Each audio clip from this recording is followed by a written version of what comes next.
Average Guy Podcast on the Average Guy Studios. And yes, man, another week, another episode down. But we got to give shout outs to everybody that's been listening.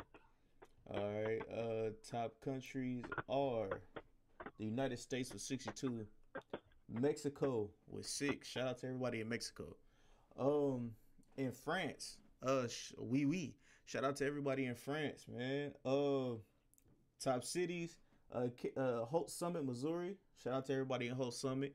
Kansas City, Missouri. Shout out to everybody in Kansas City with 13. In Montana View, CA. I'm guessing that's somewhere in California. Shout out to everybody that's been listening. Also, like I said, I was gonna do before. Shout out to Rachel for liking and sharing the episodes. She did that again this week. Shout out to her. And shout out to Sheena Turner. Shout out to Sherelle Ritchie, my bad. For liking and sharing the episodes, man. I appreciate that. Make sure you guys tell a friend and tell a friend, the Average Guy Podcast, man. So right now we got my boy Lauren here. What is good, LaShannon Sharp? Hola, hombre. Hola, hombre. Let's get it. All right, man. You guys know how we do this, man. We talk sports. World of entertainment, and sometimes politics, and also we have a segment called "Get It Off Your Chest." So we will be talking about that as well. I think we got Corey coming in right now. All right, so let's start this off real quick. All right, man. So DeShaun Watson, we're gonna start off in the NFL. Hold on, I gotta pull up the notes real quick. So where does DeShaun Watson rank in the NFL top QB list? I'm gonna say in the next 2 years. I think it just made a little pop. But in the next 2 years, I think DeShaun Watson could be on the top 10 quarterback list. Top 10. Right now, he's just underneath that. I would say he's a B ranked quarterback. But give him 2 more years, him, Hopkins, and then if Will Fuller comes back, and they also have the acquiring of what is his name? Demaryius Thomas from the Broncos, he'll be in that top 10 range quarterbacks. Lauren, you want to go first? Yeah, I'll go. It's a tough one. I mean, if you're just looking at it from where he ranks at the current moment, yeah, I think maybe I would put him somewhere in that 13. I'd say somewhere around 13. And I think one of the biggest issues is that his line is kind of shaky. I think that kind of hurts him in a lot of regards. Doesn't have a great line. So, he's constantly having to avoid pressure, this, that, and third. So, I would say somewhere around 13, 15, somewhere around there. I mean, a lot of quarterbacks that are better right now. Trying to think Patrick Mahomes, Tom Brady, Ben Roethlisberger, Drew Brees. I even think Cam is playing better than DeShaun Watson right now. Cam is having one hell of a year. Right. I would put him in that mid range right now. I definitely think he has potential to move up into that top tier just because of his escapability coupled with his arm talent. You're seeing a lot of more mobile quarterbacks now. That are true dual threats. When you think about the dual threats back in the day, when you talk about Cordell Stewart, quarterbacks that they consider dual threats. Like, you really, truly have dual threat quarterbacks now. So that's true. Right now, 13. Can he move into the top 10? He can. It just depends on his line. Okay. All right. Corey, I'll let you go ahead.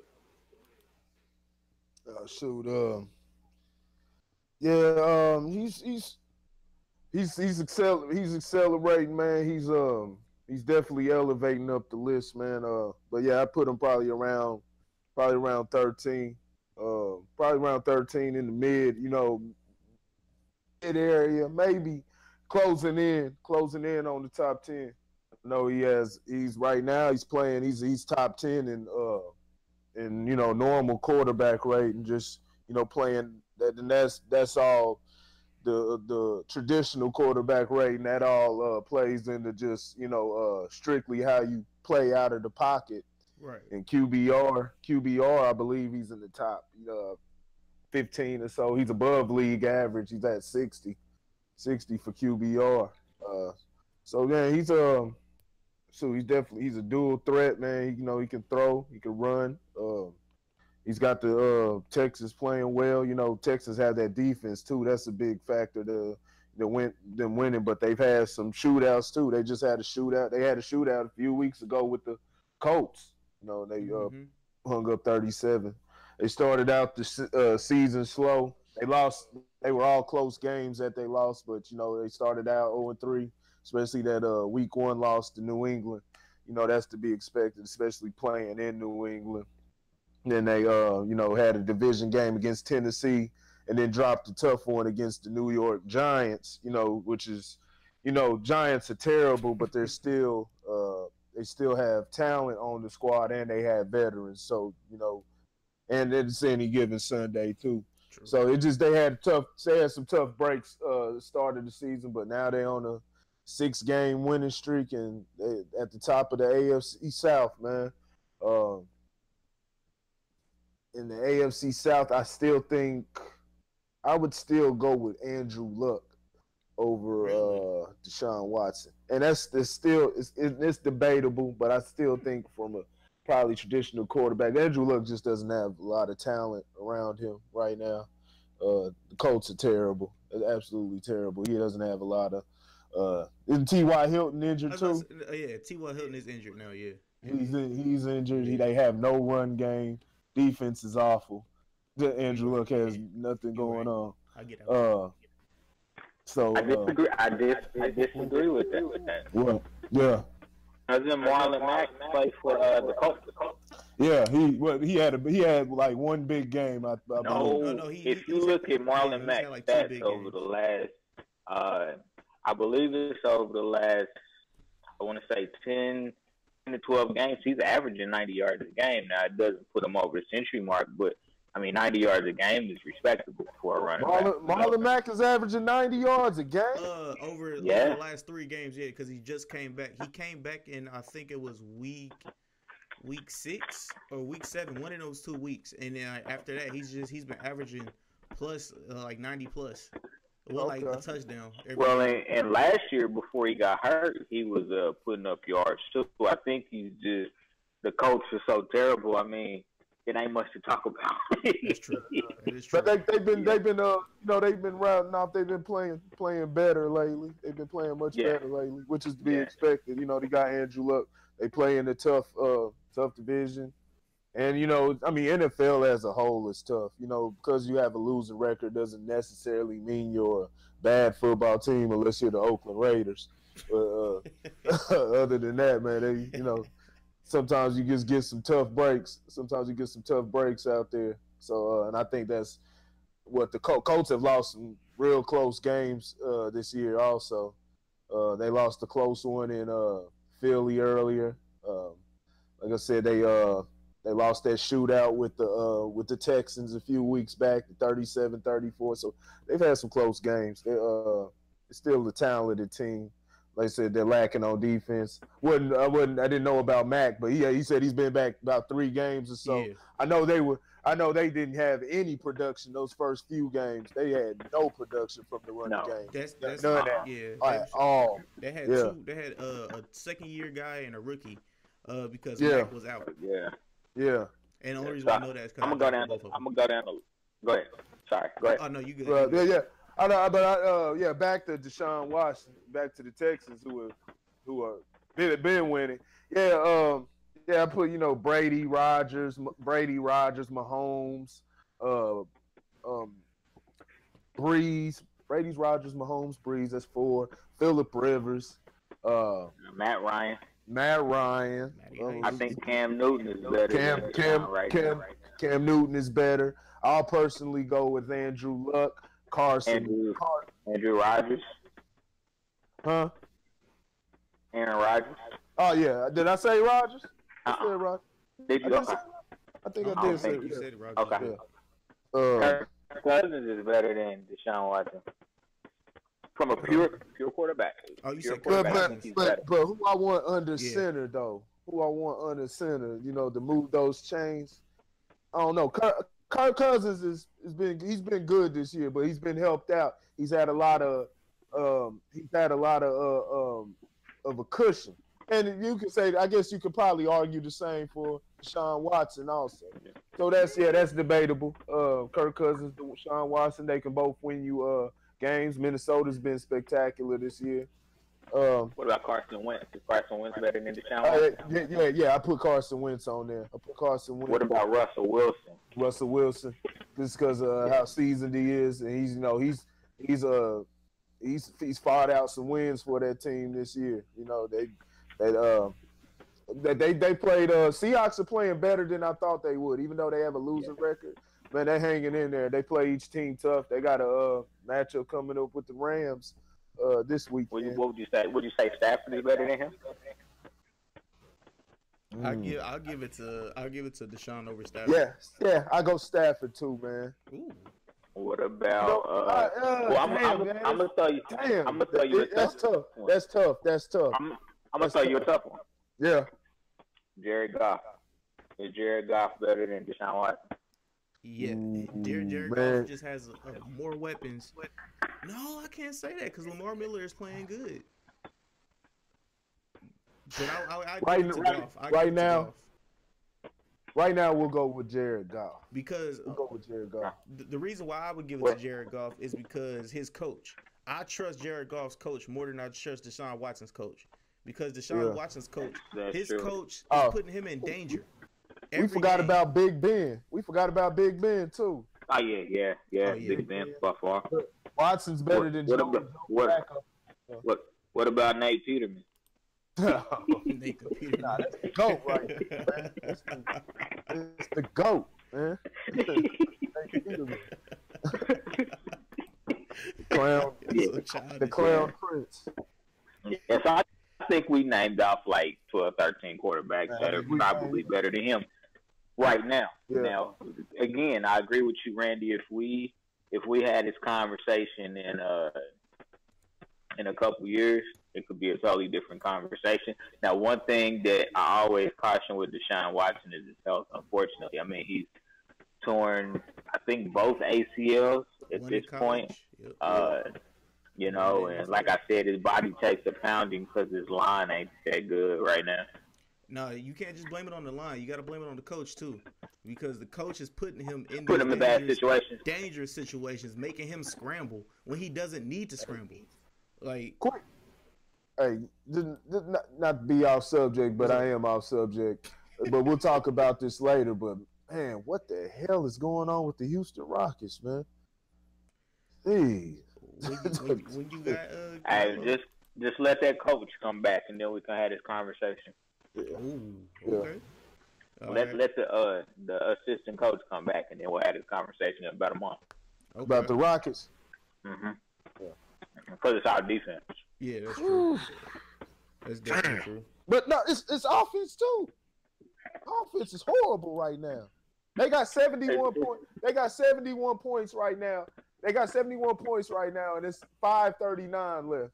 That they're at the bottom of the league in scoring, which we're gonna get into on that. But they're at the bottom of the league in scoring this year. In the first 10 games, they're bad right now. I know Carter's been out. I'll tell you why. Yeah. We'll talk about it. Yeah, we'll talk about it. The NBA is about to be right next. Ooh, boy, they terrible. All right, so we might. Anything else in the NFL?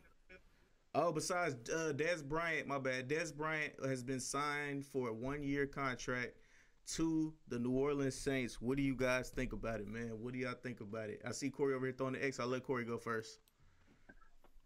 Dez is back. Dez is back in pads. You know what, man? I want to see what Dez. I want to see if he's able to do something. Breeze has a real precise offense. I think he'll be a good addition, man. I think he just didn't have he has declined, but he's still he's still he can still put up some decent numbers. He had decent numbers last year. You know, he had about 800 yards, probably about 60 something catches or so, which is decent. You know, it's not star numbers anymore, but he also had Dak Prescott throwing to him. So you know, we'll see.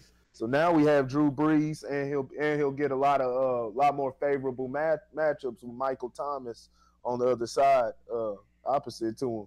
So yeah, man, you know, Brees will put the ball where he needs to. It's just up to Dez to catch it, and we'll see. I know he's probably hungry right now. You know, you never know.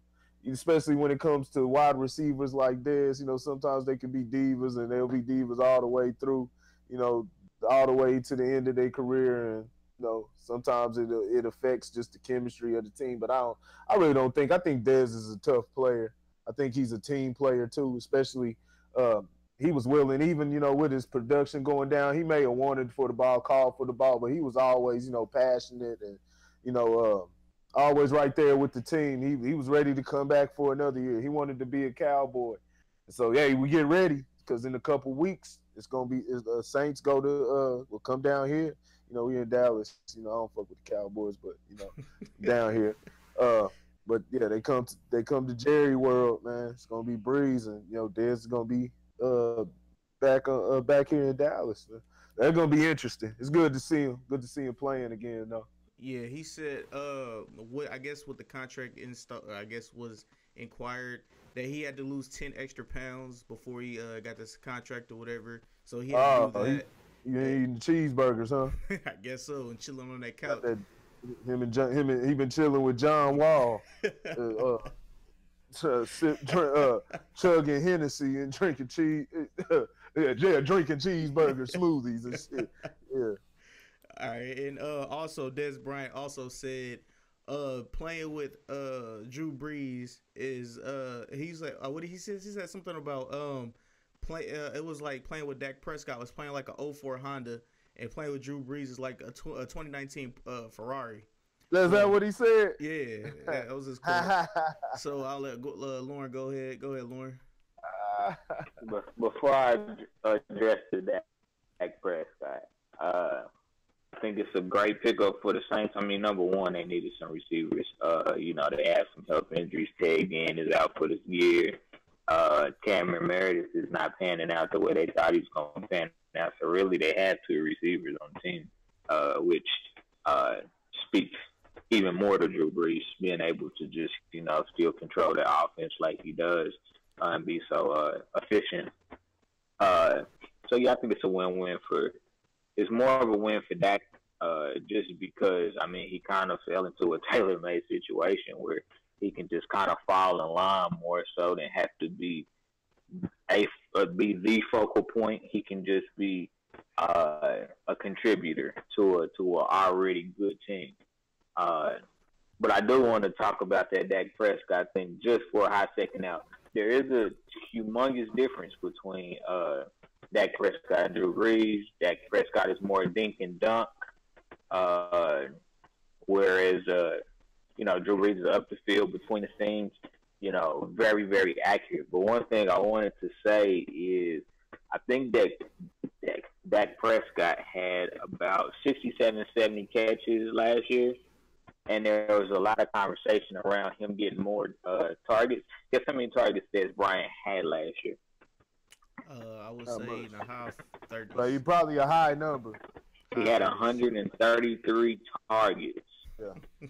And caught 67 balls, and a lot of those.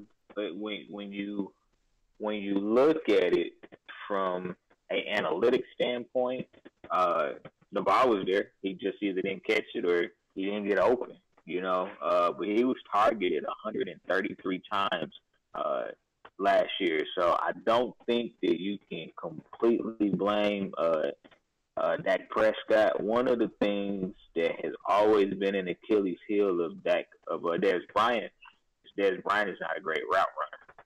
So, you know, that's why he excels so much for Tony Romo, because Tony Romo plays a lot of backyard football. You know, I'm going to get out the pocket, you get open, and that's where Dak or Des Bryant really excelled. It'll be interesting because Drew Brees is not a get outside the pocket quarterback. He's standing in the pocket. He's throwing the ball where you're supposed to be. So I know there was some conversation where Des had been working on like his route running and stuff like that, trying to prepare.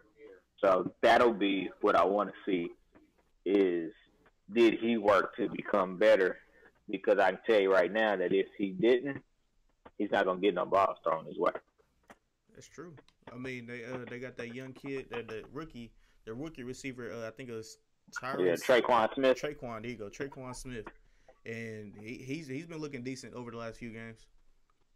All right, so y'all ready to move to the NBA, man? Let's get it cracked. Now, hold on. All right, what's up? One other thing I wanted to talk about was the Le'Veon Bell saga, right quick. Cool, yeah, let's do So, there was a lot of talk, well, there's talk right now that he's supposed to be coming back next week to sign his tender and everything like that. But I ain't worried about that. What I really want to talk about was there was some confusion in regards to when he had to come back. He doesn't have to come back this year in order to be traded next year. He doesn't have to play it out this year if he doesn't want to. He would just forfeit his whole paycheck for the year. Now, what Pittsburgh can turn around and do is be petty and sign him to as a not the franchise tag, but a transitional tag. Mm-hmm. And the transitional tag would screw him all the way up because it's a prorated rate based off of how much you got paid last year. Ooh. So that would be why if I was him, I would come back now. Just so if they decide to do that, you're still going to get about $15 million. Okay. All right. Yeah. Let's just hope he comes back next week because I have to go against somebody that has James Conner, and I ain't trying to have him scoring 22 points on me. All right. So, all right. Shit, if Bell come back, it's going to be the same? No, the dude the dude Bell's not going to come back as a starter. I can tell you that right now. He's going to get some reps, but he wouldn't come back as a starter. Ooh, they you don't think they got toss Bell, him in the man. They're fire? going to put Bell on out there, Yeah, man. they're going to toss him in the fire. I got 20 on it. If he comes back next week, he won't start the game. To play about 10 snaps or something. I give him 10 to 15 snaps in the game. I don't think he's going to start. I think it would be and I'm just being honest. This is kind of where, whoever shows up plays next man up, and I think it would be disrespectful considering what James Conner's done this year. He's number 2 in the league in all-purpose yards right now, yards from scrimmage. So I think it would be disrespectful just to be like, "Oh, Le'Veon back, so we're gonna put you back on the bench as the backup." But I'm pretty sure that, especially knowing Mike Tomlin, and Mike Tomlin gonna be like, "Welcome back, but this is my bell cow right now." Okay, all right. Yeah. As long as I ain't got to face him next week. They on the run. Yeah, man. Le'Veon, come on back, bro. You know what I'm saying? Cut half of his targets out so he doesn't get this stuff at the end zone and get these 1-yard touchdowns on me. All right, so in the NBA, what is the reasoning behind all the scoring increase, man? The reasoning. What is the reasoning behind all the scoring increase in the NBA today? What is you guys' thoughts? Corey, you want to go first? Lauren, you want to go first? Which one? Oh, man. It could be a multitude. It's a multitude of reasons, man. Part of it is because, defense is a little more lenient, man. They need to bring hand checking back because Golden State Warriors, they changed the game. Golden State and Houston. Houston solidified it. Houston, not right now, not this year, but, over the past couple of years and most notably last year, they set the NBA record for 3-pointers in the season. But this is what their GM, if I'm right, GM was, he introduced those, not introduced, but he was a big supporter of what's it called? The numbers. What's it called, Lauren? Oh, you talking about analytics? Advanced analytics. Analytics, yeah. And how Charles Barkley was, against that, but it there was something behind it though, because it just showed how less effective the long 2-point shot is, which everybody's always known. It is less effective. You want to try to get to the rim, or if you're gonna shoot out there, you might as well hit the three.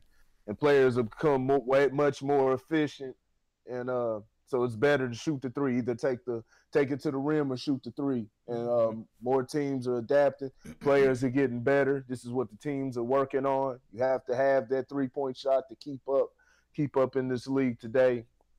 So it's increased scoring, and the scoring is increased every year for to past just the past, I guess, probably past 5 years or so, especially since Golden State's had that thing going. Back in the '90s, especially all the way down to '99, a high scoring game. You get a high scoring game if you got a 97 to 96 game. Then so and then like I said, they changed up some of the rules and everything. They changed up some of the rules, so but you were still getting a lot of low scoring games in the 2000s. But it's not until recently where it started, really hitting the hundreds consistently, man. It's now this year.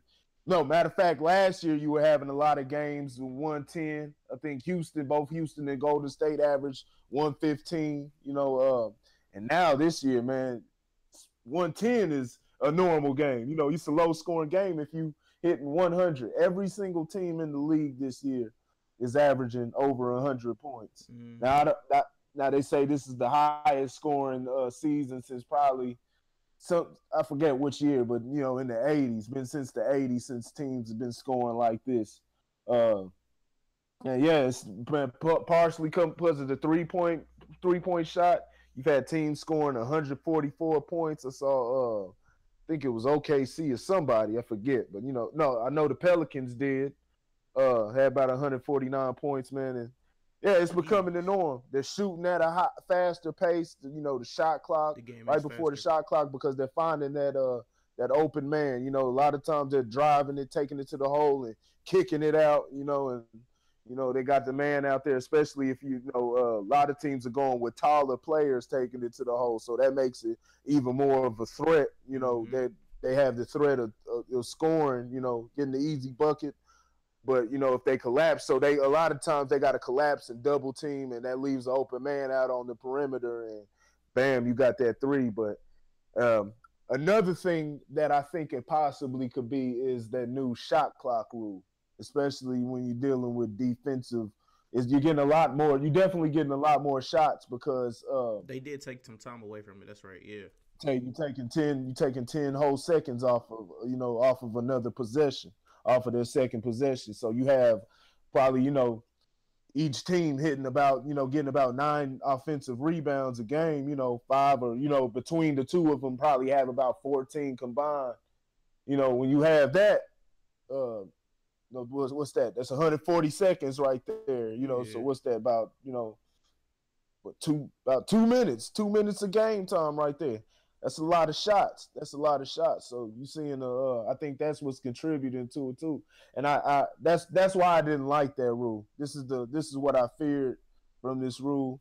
And I'm not gonna say that's necessarily the only thing what it is, but that's a possibility. Like I said, that adds 2 minutes on to the game, so you can have a lot of scoring going on within that time frame. I think it was just right where it was, where it's been the last few seasons. I think that's the pinnacle where it should have been, trying to speed up everything, and now you having games in the 120s all the time. The Lakers are averaging 118 and giving up 119 a game. Giving up 119 a game. And Golden State is averaging 123 points a game right now. The lowest scoring team, I forget who it is, but they're averaging 100 points a game. So, man, it's the highest, man, high rate, man. It's higher efficiency rate. Also, players are scoring at a better pace. Field goal shooting is outstanding. So it's just a mixture of all those things. They need to bring back hand checking for real. Just bring back that one thing. Just bring back hand checking. We'll see a slight difference, man. Bring back hand checking and take away and put the shot clock back to where the hell it was. Man, I hope this is a one season thing. You know, I hope it's a one season thing, kind of like when they moved the 3-point line in back in '94. You know, they moved it in about 1 inch. I hope and 3-point shooting went up that season. So I hope it's just a one season thing and they go back, you know, but more than likely not, man. All right, so I don't know. You up next? I mean, from a basketball perspective, the 3-point shot is the reason for increased scoring. I mean, 3 points is worth more than 2 points. So, you know, when you're shooting just as many threes as you are 2-pointers, I mean, it's just, you know, one more point to go to your score. But the one thing that I wanted to talk about was TV ratings. Because I think a big component to this, when you think about why don't people watch baseball right now? Because the game is too slow. Why do certain people not like to watch football? Because the game is too slow. So it's all about trying to speed up the game. It's trying to make the game more exciting, more TV ratings, TV dollars.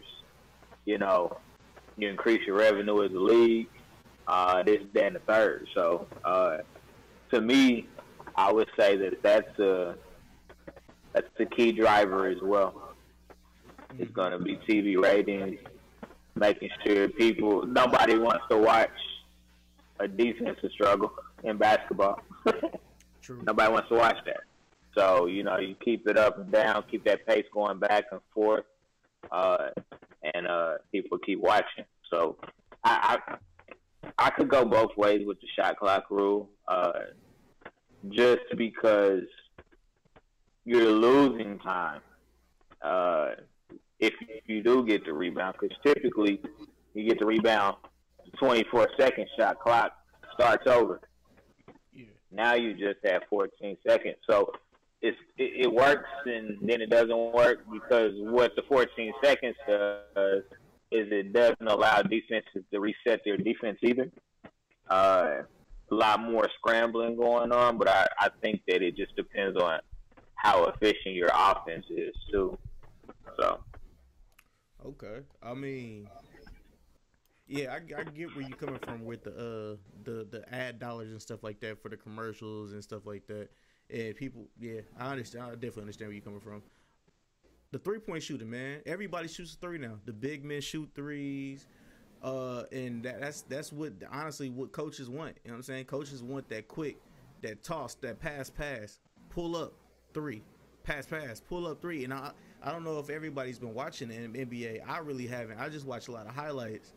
And that's all you see now, especially with the Toronto Raptors now. You see that with Toronto. You see that with shout out to Denver Nuggets. You see that with Golden State. You see that with Chicago sometimes. You know what I'm saying? They pass. Everybody. Yeah, they just pass. If somebody's wide open, pull up for that 3. Shout out to Andre Drummond, who hit a last-minute buzzer beater 3 the other day. So, I mean, it's that's what it is, bro. It's all about the excitement. And kids want to shoot 3s. So it's trickling into college basketball, too. Oh, yeah, really? It is. It is. Yep. Oh, okay. I didn't know that. I didn't know that at all. Shit, it's trickling into playground basketball too. Yeah. Yeah. Dunks and 3-pointers. Man. Mm-hmm. I remember when everybody wanted to be like Mike, but damn, everybody want to be like Curry now. All right, hey, I guess so. Do what y'all do, pimp. I remember everybody wanted to be like Kemp. They wanted to. they was in there banging. You know what I'm saying, in the paint and everything. Now everybody want to be Thompson and Curry, man. Hey, all I'm saying is nobody want to get disrespected, getting dunked on. Just look at LeBron. You know what I'm saying? The other day, by that young kid from Toronto. The dude went up for that slam. LeBron made a business decision and was like, you got it, dog. You're not posterizing me. All right. So, does defense win championships? Does defense still win championships? For me, I'm going to say not in this generation. Offense is going to win you a championship, not defense.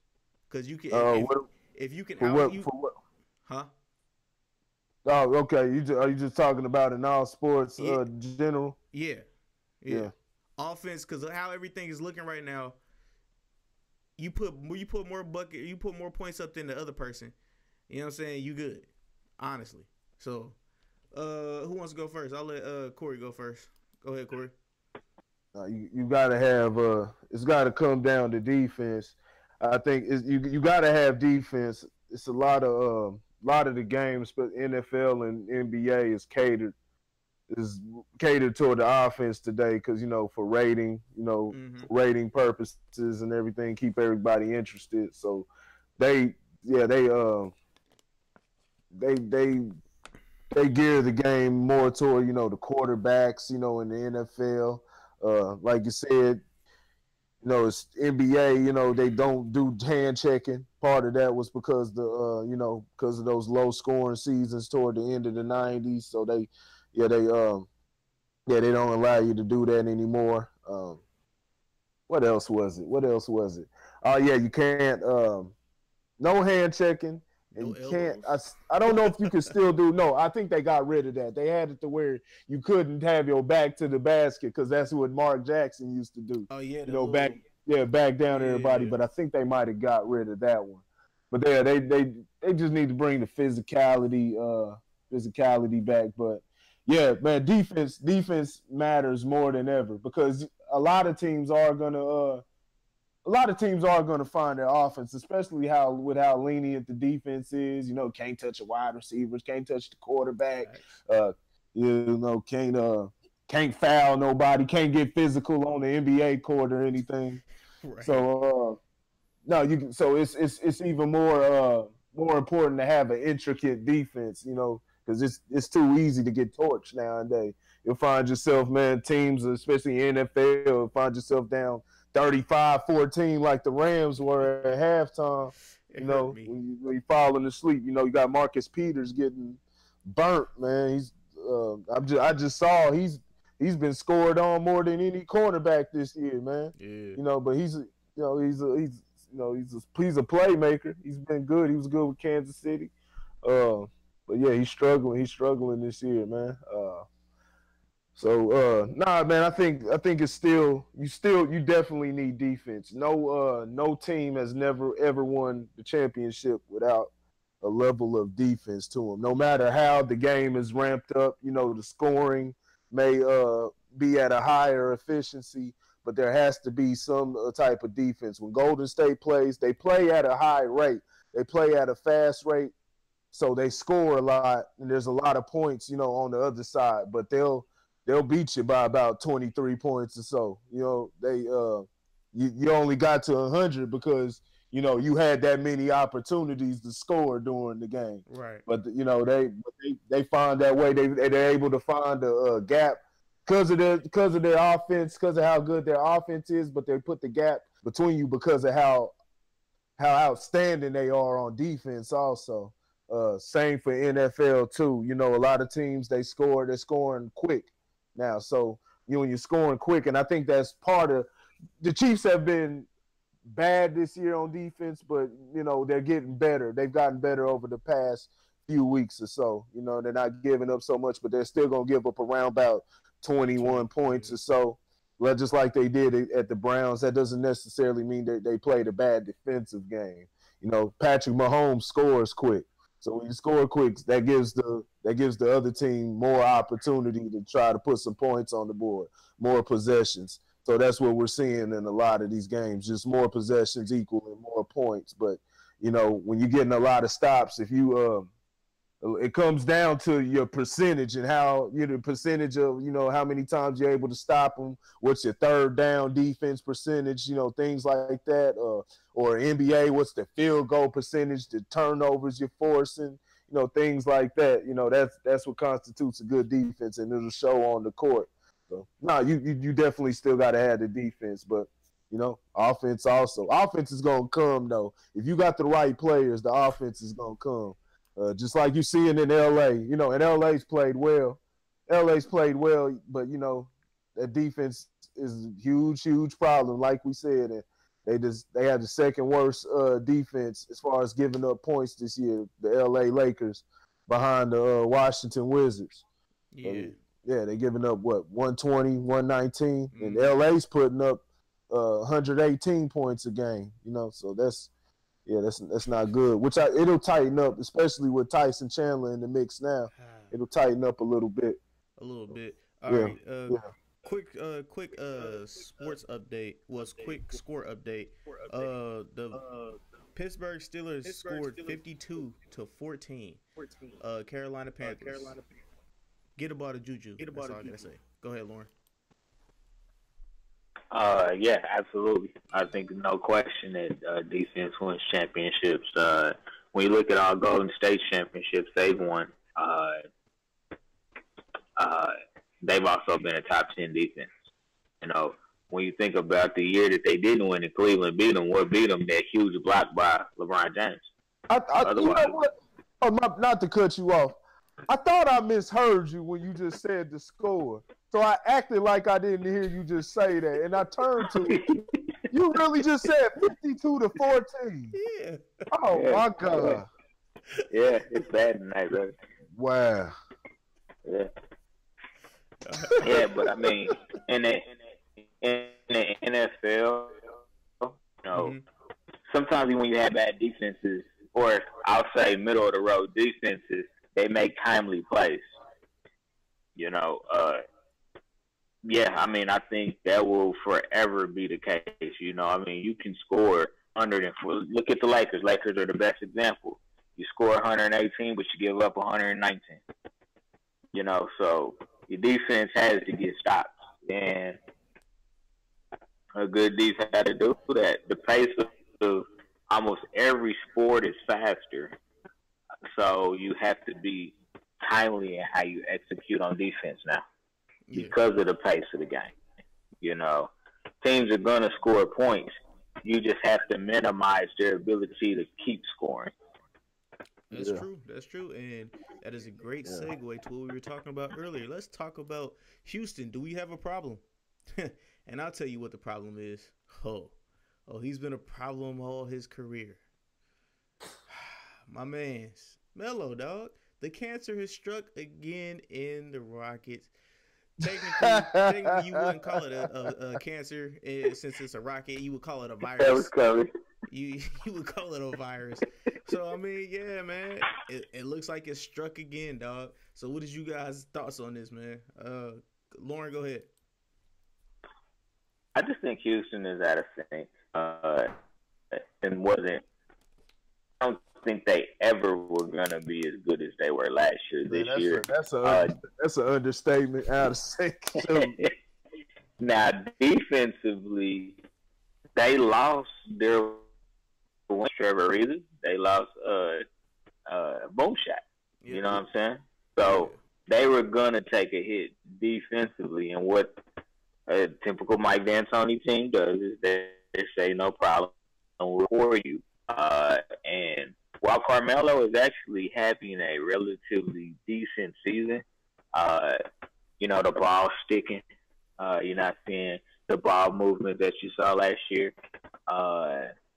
You know, Chris Paul had the suspension, James Harden had the injury. So you've had, you know, a few things. And like I said, their defensive assistant coach, they rehired him. Now it's going to take him about 2 or 3 more weeks to actually make it back to the team.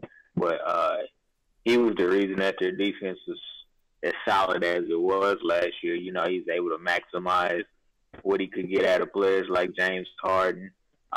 He was able to put Clint Capella in the right places to affect shots in the lane. So I think you'll see the defense get better. Offensively, I really honestly think they're out of sync. Offensively, Carmelo's not going to hurt them, but the other players have to do more to clean up his deficiencies on defense. But an interesting thing about when Carmelo was in, I think it was when he was in New York, and a lot of people talked about how bad his pick and roll defense was. Teams actually had a subpar average when he played pick and roll defense, and I think it's just due to he's got a little height, a little length.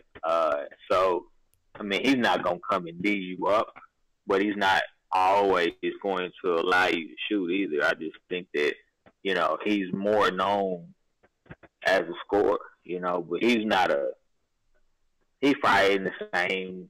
I ain't gonna say the same category as LeBron, where they like to, cherry pick and stuff like that. They don't want to actually play you man to man. But I mean, that's kind of the nature of the league now. Nobody's playing defense except for specific players that just understand the value of it. Your Draymonds, Kawhi Leonard's, players, Klay Thompson. Although Klay Thompson plays great defense, but he reaches in a lot too. Klay Thompson is he gets into foul trouble, I think, more than people know. Yeah. Where he teeters that line, and a lot of it is just has to do with he gets caught being lazy. He's a great defender. He just gets caught being lazy. Reaching in to try to do different things, but yeah, the Rockets will get better. It's the season's still early, and I know people say, well, you got 12 pretty good teams in the West, so you can't get too far down, and that's true. But I could also see them reeling off a bunch of wins too. Okay, all right. Well, Lauren still has faith. I think the encryption code that just been put into the Rockets team could. You know what I'm saying? Hey, y'all was top 4 last year. You ain't gonna be that this year. All right. So, quick commercial break.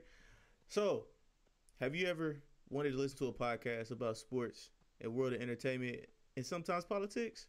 Well, I got the podcast for you. It's called the Average Guy Podcast. You can download it on SoundCloud, iTunes. It's on there. Just type it in, the Average Guy Podcast, and you'll see my face. I'll be pointing up like so. It'll be the Average Guy Podcast. Go ahead and hit that subscribe button. And also, if you need to find us on Facebook, the Average Guy Podcast, Grit Sports Media for all your sports needs, and Instagram, the Average Guy Podcast. Make sure you go to all those. Links will be in the description below. Like, subscribe, tell a friend about everything. Now back to our process. All right. So, LA. I'm probably going to say I said this last week. But LA, there could be some coaching turmoil. That's the word I'm looking for. Coaching turmoil in LA. So it looks like some coaches could be coming to LA pretty soon. This year, maybe next year. I'll let Corey go first because Corey is a LA Lakers fan. Go ahead, Corey. I know they were talking about Walton. I mean, Luke Walton could be going. Yeah, I know. Well, what's his name had a talk. Magic Johnson had a talk with him, but I think it's a little too early. They shouldn't pull the trigger on that yet. Give them some time to let them gel. It's they 5 and 6 right now. They've had a tough schedule at the start of the season. Who you gonna get? Who else you gonna get right now? I really don't know who's on the market. Who they gonna bring over? Not gonna get Tyronn Lue. It's terrible. He's not a coach at all. I think where the Lakers are playing, especially offensively, they're one of the best offensive teams in the league right now. And LeBron has some players to work with. He has some players to run offense with, and that's what they're doing. They're running offense very effectively. LeBron's playing off the ball. I've been watching the games. They're running offense. This isn't Cleveland basketball, dribble, just LeBron playing point guard and trying to, bulldoze his way in and kick a 3-pointer out. But, now I think we're getting a good idea why. He probably just had to do that shit in Cleveland. That was the best and most efficient way, the only way that they were going to win. But Lakers are much more dynamic on offense than Cleveland was. Just defense is the issue. They're real weak, especially on the inside. The perimeter defense they can be improved on. lot of teams are shooting well. It's tough to guard that perimeter. They got to do a better job on that. But one of their main things, they're giving up way too many easy buckets on the inside. You know, that's JaVale McGee also. So Tyson Chandler was able to slow that down. And, you know, in his first game, he was a big catalyst, you know, for, Lakers winning. Not only that, they've been getting killed on the boards, you know, because of how short they are outside of JaVale McGee, you know. But, yeah, they've been getting killed on the boards. But Tyson Chandler came up huge, especially in the last few seconds. I think it was about three offensive rebounds. And that's what Tyson Chandler does. That's what he does best. So, that's a huge addition. You know, hey, man, I'm the guru, man.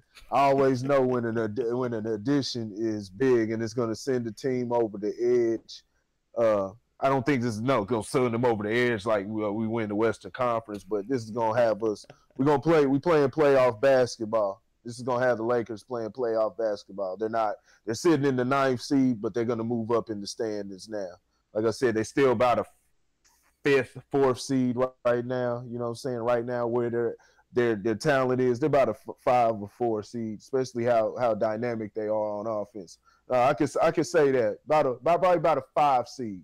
Probably about a 5 seed. We're talking about one of the best offenses in the NBA right now. They are one of the best offenses. All right, he drinking the Kool-Aid a little too much. I love you, but you drinking the Kool-Aid. I've been watching the games, man. I noticed. See, I knew it when the Lakers picked up. I remember when the Lakers picked up Pau Gasol. And people thought I was crazy with that one. When we were number 1 with Andrew Bynum and Kobe going hard, you know, leading the team, but then Andrew Bynum got hurt. And the Lakers made that trade and made a huge steal, which turned out to be beneficial for Memphis in the end, though. But you know, we gave up. I forgot who we gave up, but I remember. No, it was Javaris Crittenton. Somebody else. I think it was Kwame Brown. Kwame Brown, Javaris Crittenton. Marc Gasol was in that deal too. We traded for Marc Gasol, so Memphis benefited from that. But I knew at that moment when the Lakers picked up Pau Gasol, I said, man, this is enough. Lakers are gonna be in the finals. Now I ain't saying they're gonna be in the finals now, but this is definitely having Tyson Chandler out there. As long as he stays healthy, though, that's the key.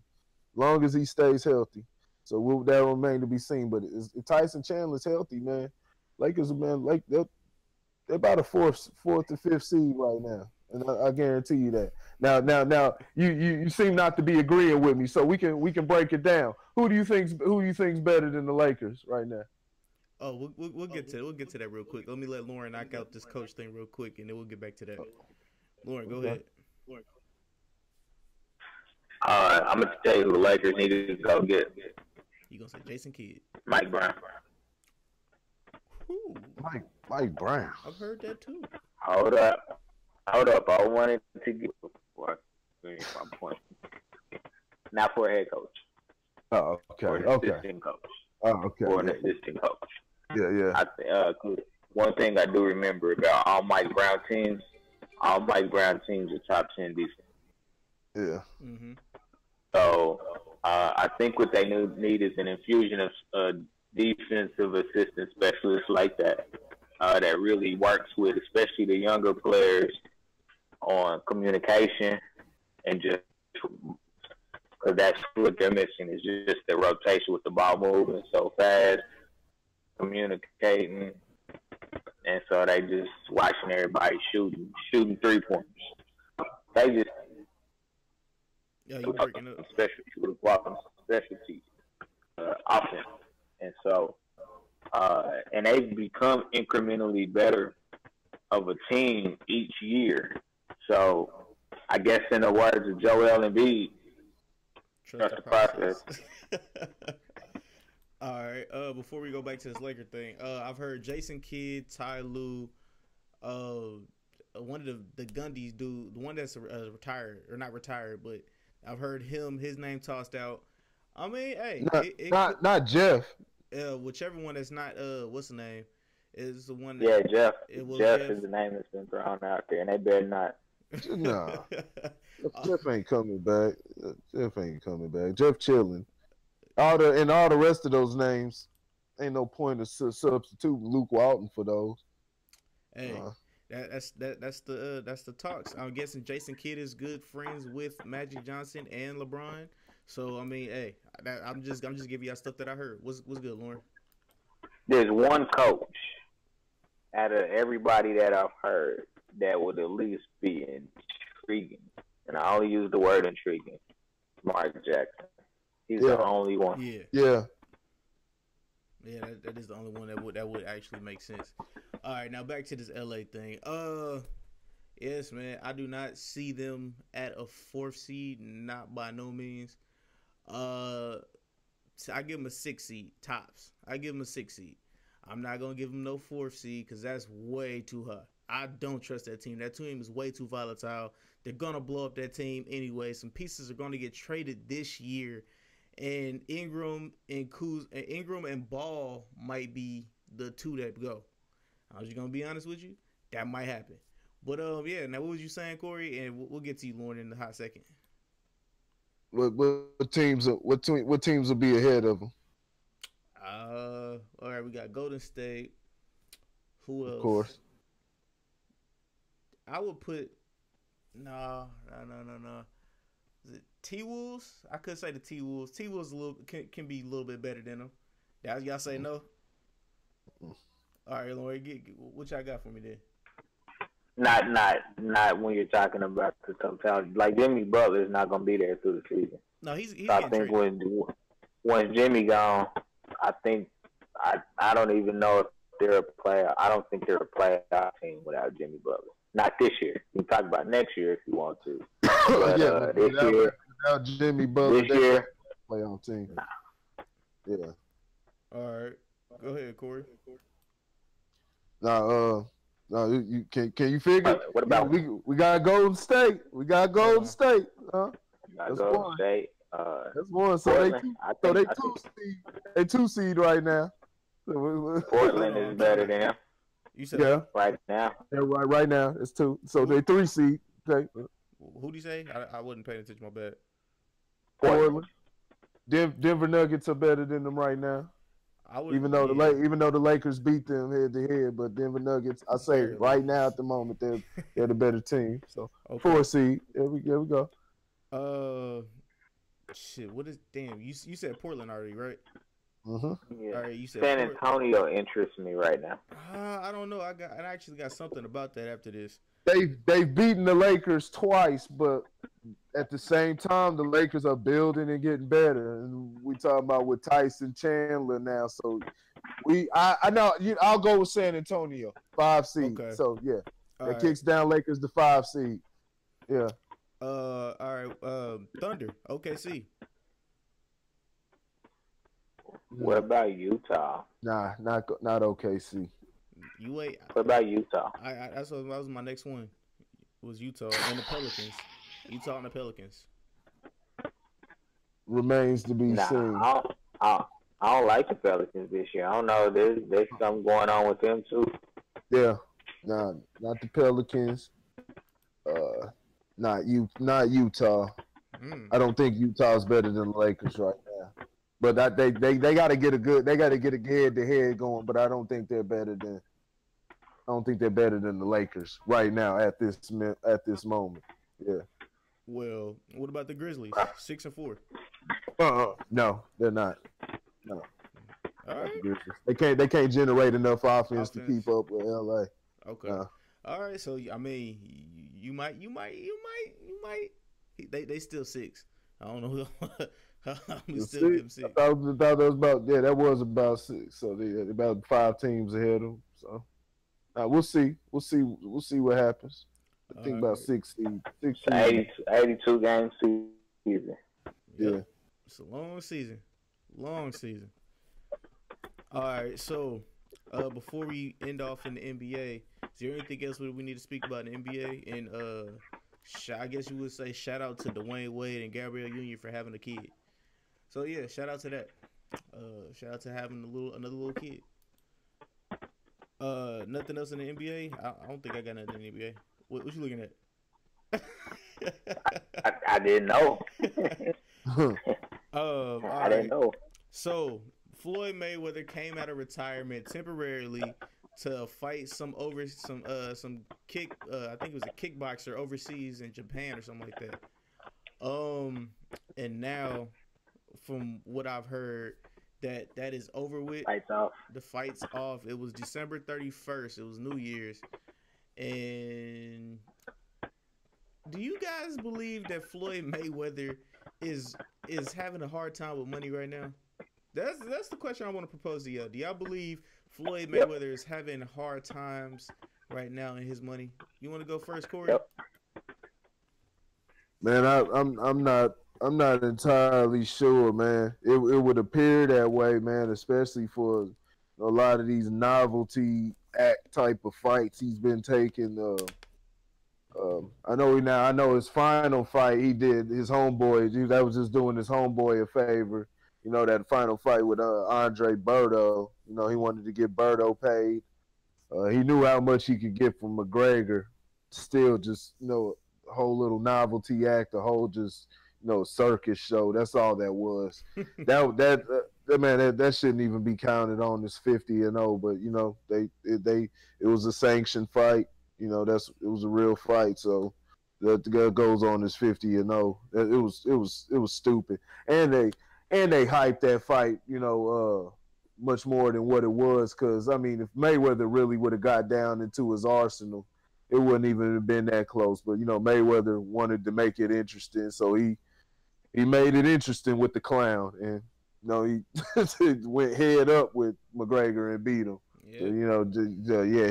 He made a show out of it. It wasn't Floyd having to dig deep to win this.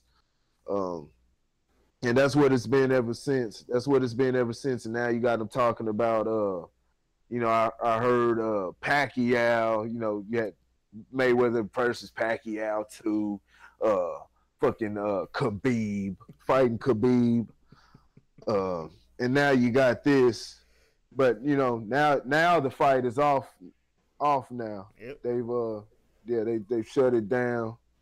The one, if y'all don't know, he's fighting, I don't forget the guy's name, but a kickboxer in Japan. I personally like to see that, just to see Floyd, see him kick that milk dud in his head. Get a nice big roundhouse to his temple, man. Knock that milk dud silly. Shit, but it's just a whole nother, like I said, a novelty act. I guess they said Floyd said it's off because he was under the impression they were pushing it as a real fight, and Floyd's talking about this is just a little exhibition we're having, just having an exhibition. So man, it's like, man, what's going on? What's going on? It's possible he just misses the ring. I don't know. It's probably that's a possibility. That happens. Mike came back playing with the Wizards his last 2 years. It is sometimes it's just hard to go. He knows he's at the point where he, as far as his professional career, he wants to keep that that perfect record intact. So he's probably not going to really enter the ring anymore. But he wants to be in there and Floyd likes to put on a show. That's what he's always been about. Even with his winning everything, championships, he's always made sure he brought a show to it. So he's a showman. He's a showman just as much as he is an athlete. So, he always likes to put on a show, and he's going to put on something to where it brings out the dollars. So we don't necessarily know what it is. I would hope he's not, broke. He's the, he don't have really anybody into his pockets. Those monies, the residuals he gets from those fights, that's his profit. That's going all to him. So I would hate to think that he's shit, man. All that money, man, you couldn't spend all that if you wanted to, man. It's like, damn. He bought a $200 million watch or some shit like that. He bought like a $200 million watch or some super crazy ass watch. So who got him? Oh man, you Some iced out is this Rolex true? shits. Yeah. He bought a $200 million watch. Yeah. It was some dumbass high price ass watch. Oh I'll find my that shit and I'll God. send it to you. But yeah. Oh boy, I, oh boy, if that's true, niggas done reached a new fucking low. Hey, yeah, they don't understand. White man been studying you niggas for years. They know what you do, what you gonna bite for. All they gotta do is put a price like that. They know you niggas is gonna come out the woodwork. 200 million. Yeah, let me get that. Let me get that. So you go tell everybody you paid 200 million for a fucking watch. What the hell is wrong? Oh, I hope to God that story is not true. That's beyond stupid. If that's true, that is the God. The more I think about it, it gets worse. That is probably the stupidest thing I have ever heard in my fucking life. A dude buys a $200 million watch. I pray to God that's not true. The number wasn't 200 million, it was 18. My bad. I apologize. That's fucking stupid. That is stupid. There's nothing splurging. Y'all can call this hating. Whoever the fuck is watching this, whatever, you can call it whatever. That is historically fucking stupid. That is dumb as fuck. That is dumb as fuck. Like, come on. You spent $18 million on a fucking watch. Man, I pray to God that is this true? Have you confirmed like this is true right now? I'm about to send it to the group chat right now. This dude is an idiot. Dog, he's really stupid. That's stupid. I don't care how much money you fucking got, dog. You got, nigga. They got you. You got finessed. Somebody just came up on you. 18 million, dog. All right, for Lauren, a watch. Go ahead, Lauren. No. Yeah, I mean, I heard that the fight was on and off for all those reasons. As far as him being broke, I won't say broke. As far as him not being where he needs to be, yeah, I absolutely believe it. I watched a documentary that Mike Tyson did, and he said, I think it was the night that he won his title. They give you part of your purse right away. Mm-hmm. He said he went out that night and spent $1 million that night buying fur coats and jewelry and all that. And it just kind of goes back to our lack of education on how money really works. I mean, when you think about Floyd Mayweather, I think a lot of people tend to forget he's had a ton of legal fees dealing with, different cases with, assault, domestic violence, all that type of stuff. That costs money, you know what I'm saying, to keep them clean. And just the lifestyle of a boxer. I mean, them dudes is getting hit in the head, so they probably ain't all there anyway. So, yeah, it ain't tricking if you got it, but if you got it, it's tricking anyway. And when you spending up that money like that, but like I said, man, lifestyle, like, I guarantee you he ain't living meager, I guarantee you that. And, you got to be smart enough to understand, like, in any sport, you have to develop a life after sports. And I don't think he's figured that out, which is why he keeps boxing, because he doesn't know anything else but boxing. I don't know. He better be careful, because somebody going to catch him with a left hand. Have him go night-night. You ready to go night-night, nigga? You ready to go night-night, nigga? Go night-night, nigga? All right, so before we move over to world of entertainment and sometimes politics, did you guys see that Greg Popovich took out all his starters and put in the bench? I think after a timeout or during a timeout. So Greg Popovich doesn't look like he happy. So hey man, I don't know what's going on, but all I know is Toronto is looking good and the Spurs ain't looking so good. It shows you what one piece does. You got something, Lauren? I was gonna say the Spurs look all right though, considering uh, not having Kawhi and also losing a starting point guard for the year. Mm-hmm. Don't look bad. I mean, they're gonna make the playoffs. I don't know what seed, but I think they're gonna make the playoffs. And uh, DeRozan is actually playing really well right now. Okay. So with him and what's big dude name, Corey? LaMarcus Aldridge. Aldridge, They have a formidable 1-2 punch right now. Actually, Okay.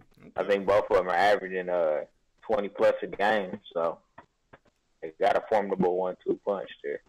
And I mean, Pop is a hell of a coach, man. If Pop put all his starters on the bench because they ain't playing, damn it, I got a lot of respect for that shit because he is probably one of the only coaches that would do some shit like that. Yep. Yeah. Just to prove a point. Hey, this nigga Floyd's Instagram is hilarious. I was just peeping it when I saw it, but I'm still appalled that this dude. I'm not appalled in like a astounded way. I'm like appalled, like, dude, you are mentally retarded. You spent $18 million on a watch, man. That's beyond stupid. He's like, that's beyond me. All right, so That's retarded. All right, so in world of entertainment and sometimes politics, man, first and foremost, shout out to Missy Elliott for being the first female to get into the Writers Hall of Fame, man. That is a big, big accomplishment. I know you have to be in the game. I think you have to be in the game for 20 years, Lauren, am I right? Or you have to be in the writing game for 20 years, and I don't know if you have to just to qualify. Yep. Okay, all right. Well, I'll let you take it. I'll let you take over because I know you know a lot about this. Shout out to Missy Elliott. I mean, I don't think people know like the extent of her skill as a writer. I mean, you think about writing all of her own stuff, writing for, I mean, shit, Escape, Eliot. You know what I'm saying? Like, I mean, she was writing for everybody, dudes too. R&B. She was writing for the Black Eyed Peas. Yeah. She's written for Mary J. Blige. She's written for so many people, and it just, especially in today's era of music where the ghostwriter better shut the hell up. I mean, she's just uber talented, she's always been like that. I think, with her own music, she's one of those few writers that can drop an album and the album has credibility. Right. Like, it really, honestly, and, you got a few handful of writers that can do that. You know what I'm saying? Bruno Mars is another one that comes to mind, that their music is just as good as what they write for other people. Neo, I think, would be another one, although he's not the greatest singer. His music is still good. And that's just talent. Writing is a talent, especially when you talk about writing music for other people, because you have to understand them as an artist in order to provide them material that sounds good, that fits their voice and fits their style. So, I mean, she's one of the pioneers that doesn't get enough credit from a female perspective as a rapper, a female rapper. I don't think, she gets enough credit because her style was so different. She didn't fit into that, I'm a sexy, I'm a use sex appeal, what I'm saying, and different things like that. She talked about it, but she just never wanted to play that part, what I'm saying, as far as the actual look. I mean, she look fine as hell right now. If you follow her on Twitter, she look fine as hell, but yeah, she's just a different beast, what I'm saying? So, congratulations. The honor is definitely warranted for, somebody of that magnitude with that type of talent. So, congratulations, man. All right, Corey, you got anything to say? Just last of the Mohicans. Last of the Mohicans, especially in today's age. With none of these rappers get credited for writing anything. They don't even write their own stuff. They do a lot of, you know, freestyling slash or freestyling slash punching in every line.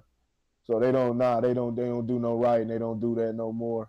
I'm not, you know, talking about, you know, who you think I'm talking about. I think Drake writes a lot. Matter of fact, I know he writes a lot because they said he writes for Kanye. So I think that's a misconception. I think Drake is talented, but you know, a lot of ghostwriting goes on nowadays. You know, people just don't not a lot of creativity within themselves.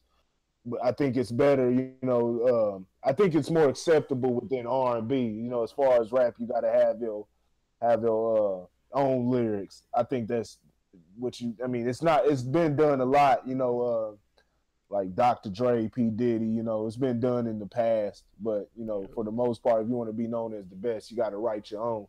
And shoot, Missy, she's a writer of damn self. You know, make her own music. And writes R&B, so that's you know she's up there, man. She's up there as far as, you know, the greats in the game. You can put Missy on that list. She has a long extended word I'm looking for, just list of achievements, you know, hits. Yeah. So congratulations to her. It's good to see the legends getting recognition out here. I mean, I'm gonna tell you how talented Missy was. Missy was writing for Raven Simone. Oh, really? Yeah, she wrote all Raven, theme music, all that shit. You know, Missy could sing also.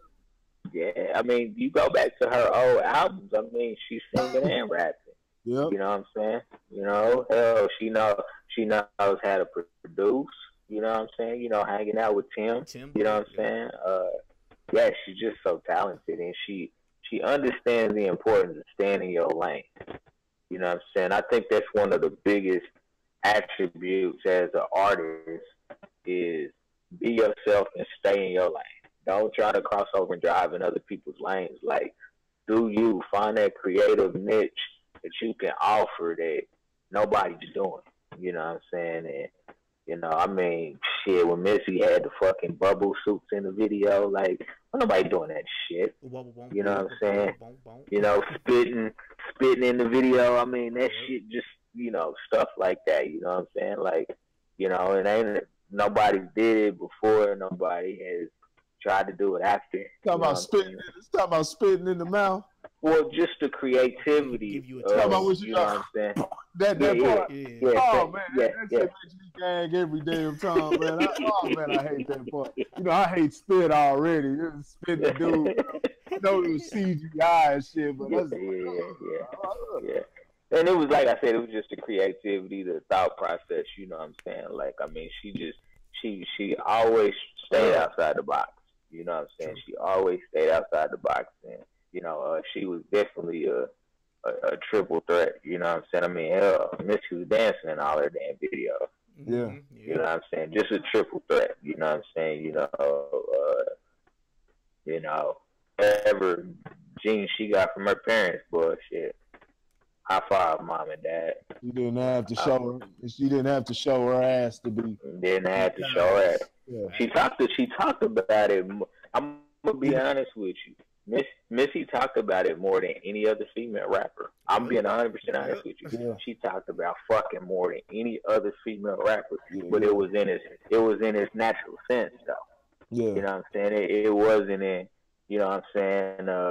You know, it was just the way she came about it. It was different. You know what I'm saying? It was creative. You know, check my ass and my lips. Like she was saying it. It was just the way she was saying it. Yeah. You know what I'm saying? It was grown up. Yeah. You know what I'm saying? It wasn't vulgar. It was grown up. You know what I'm saying? So yeah, we go on and on. You know what I'm saying? I mean, she's a goddess. You know what I'm saying? She's a legend, a trailblazer. You know what I'm saying? So I mean, yeah, most definitely. Yeah, all right, so Drake accuses Vancouver casino of profiling. First of all, that's Drake, right? That's Canada, right? Vancouver, Canada. Drake's supposed to run Canada. Should this casino know Drake? But I mean, hey, Drake, you're part black. I understand you light as shit. I understand. You know what I'm saying? Us beige people, we get profiled too. So I mean, welcome to America. Well, you ain't even in America. I can't even say welcome to America. Ain't that some shit? Welcome to Canada. You said what? Did you say beige? Yeah. Beige.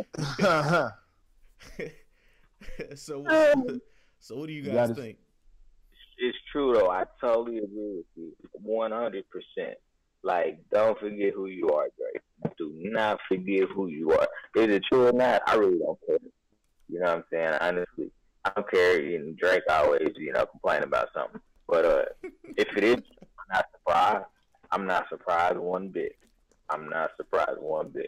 Like, I mean, we get profiled everywhere we go. And that shit ain't gonna stop no time soon. Fucking no time soon, ever. Let me be clear, ever. So I'm sorry you're upset. And I'll touch on all this shit later. But just go gamble and make you some money. And if you don't make no money, then you should have enough to buy a fucking casino. Right. All right, Corey, go ahead. Say as Star says, man, he got his nigga wake up call. Everybody, it comes for everybody one day. Get your nigga wake up call.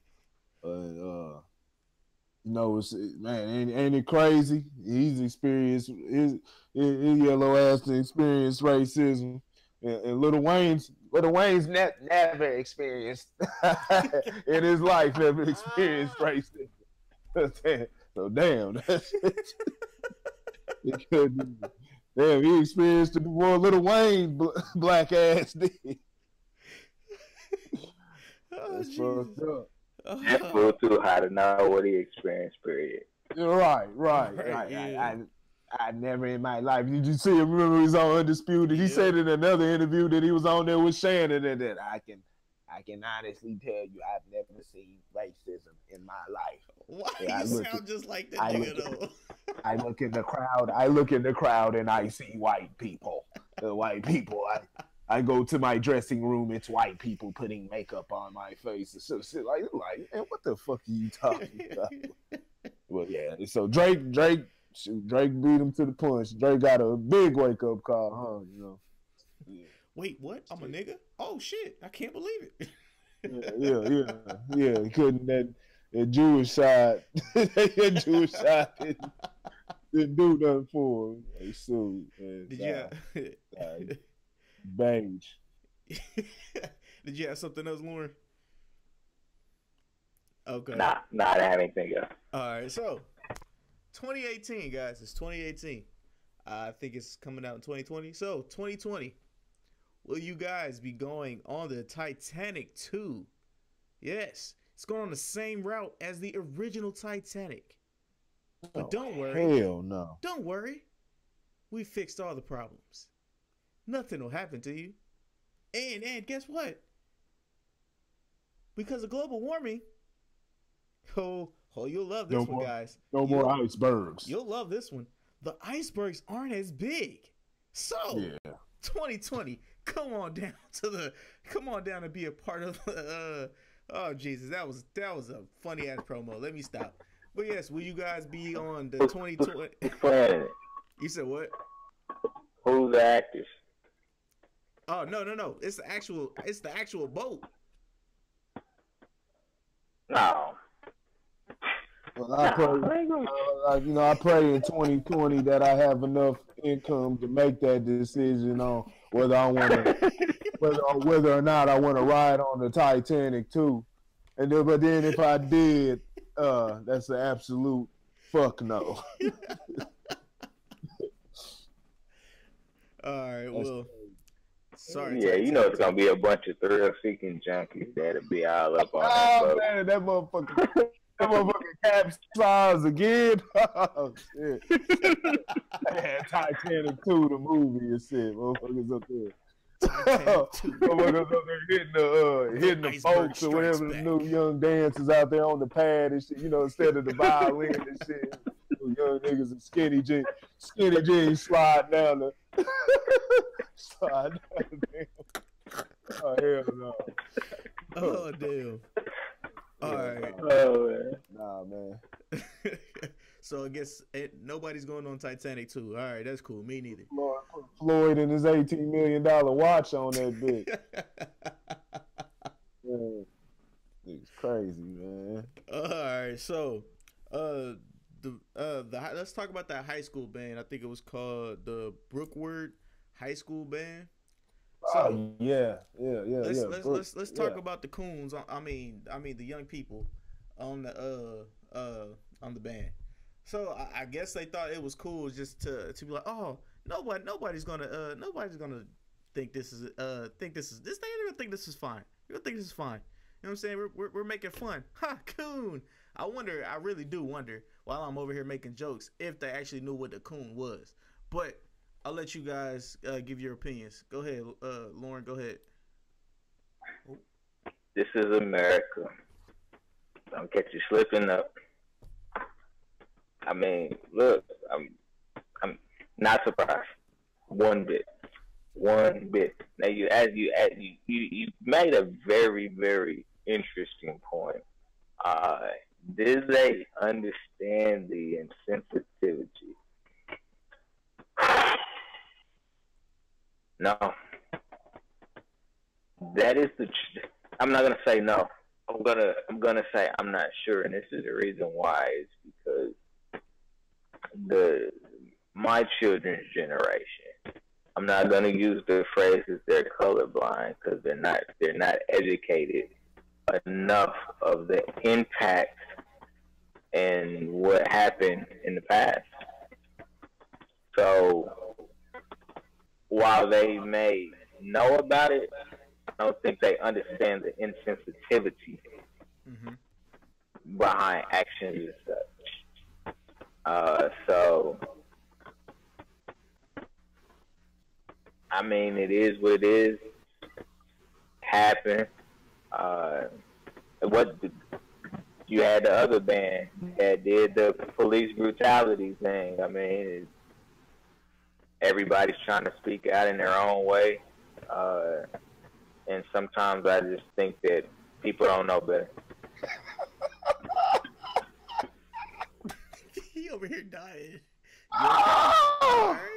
Oh, oh shit! You good, buddy?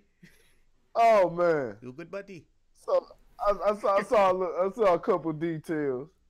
So apparently, when they put coon, they was supposed to be spelling. They was supposed to be spelling Broncos, and they took the letters and put coon. That's funny. That's funny as fuck, man. Man, these kids are fucking crazy, man. Oh, they doing whatever, man. There was no context behind it. It wasn't like they were referring to somebody as coon. I personally, I don't like that. I don't like that damn word. I've used it in the past and stuff, but I've slowed down on using that term coon because it gets thrown around too much, and a lot of times the wrong people are called coons. They missing the people who should be referred to in that manner. But it still really shouldn't be used in no manner because it's what whites used to refer to blacks as back in the day anyway. So it shouldn't be even brought up in that way. But you like to take those words and they like to say putting it in there or using it in their own way takes away the whatever meaning of it or whatever, nigga shit. Now there I go using the words. Shit, nigga, I need to slow down on that one too. Fuck everybody. I mean, it slips up. It slips up every now and again. But there was no reason for that. That's just kids being ignorant, I guess, man. Who knows, man? They knew or they got exactly what they were looking for, and I'm not gonna put it on media. I mean, that's what it is. They're gonna get what they're looking for. It's not good publicity though. It's not good. Probably maybe one out of the four kids will or they may benefit from it. Everybody will know him as the guy. Hey, you did cool. You know, you put the coon sign up. But I think for most of those kids, they probably gonna feel bad, especially as they get older. That's a maybe. You never know. You never know the hearts of people. So nah, but that's not the type of publicity you want. But their kids, it's probably what they were looking for. It's going, let's hope they learn as they get older. I don't think it was anybody white. Wasn't anybody white. They said it was two black kids and I think a Hispanic kid and an Asian kid, which doesn't make it any better.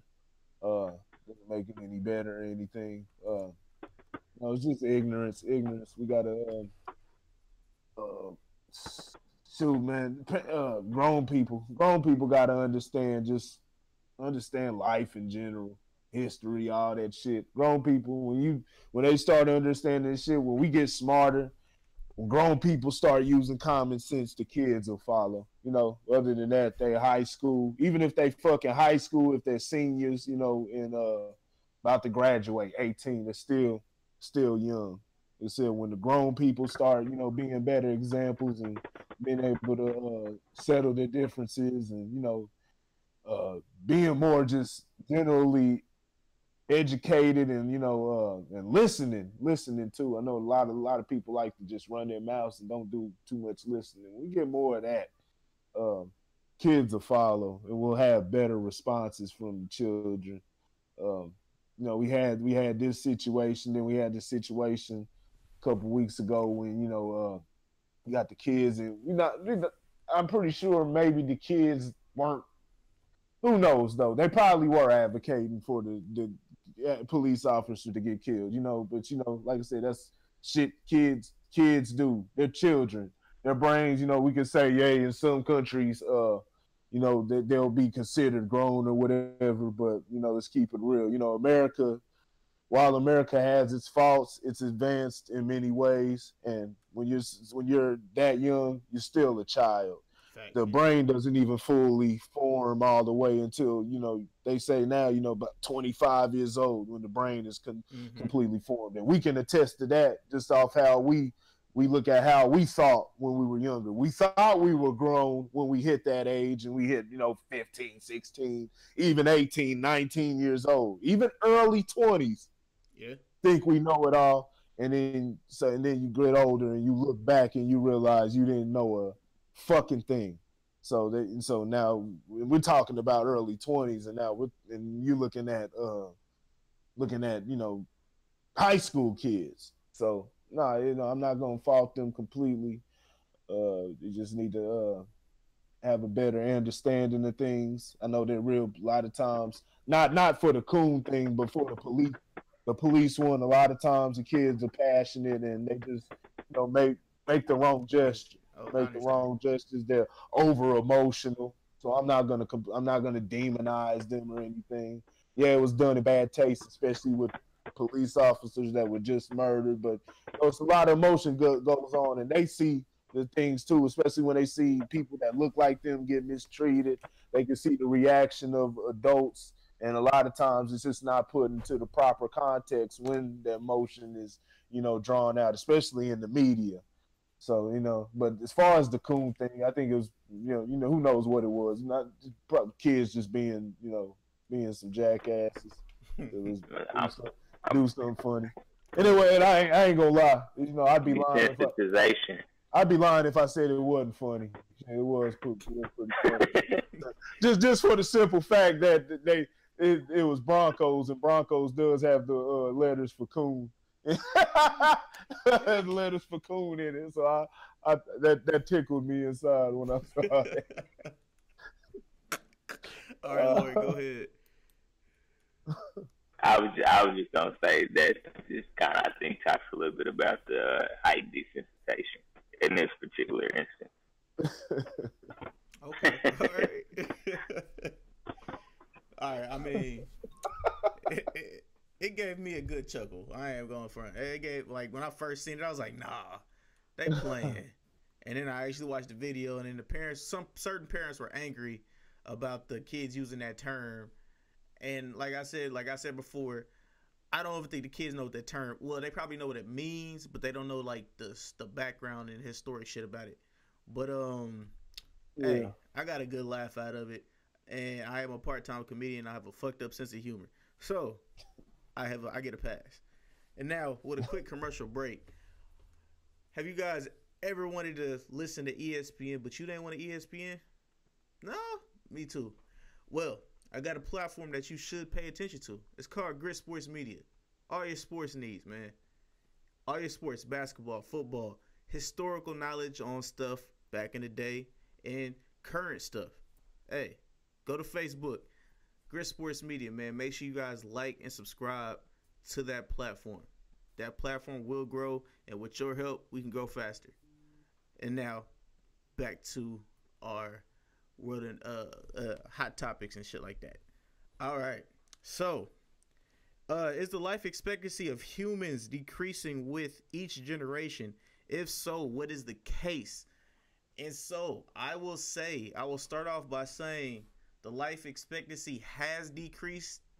And the reason why is because of the stuff that people eat. Fast food and everything else. All the genetically modified stuff that we all eat. I mean, even some of the good stuff that we eat isn't really good for us. So it has soy in it and all that. That's not good for you.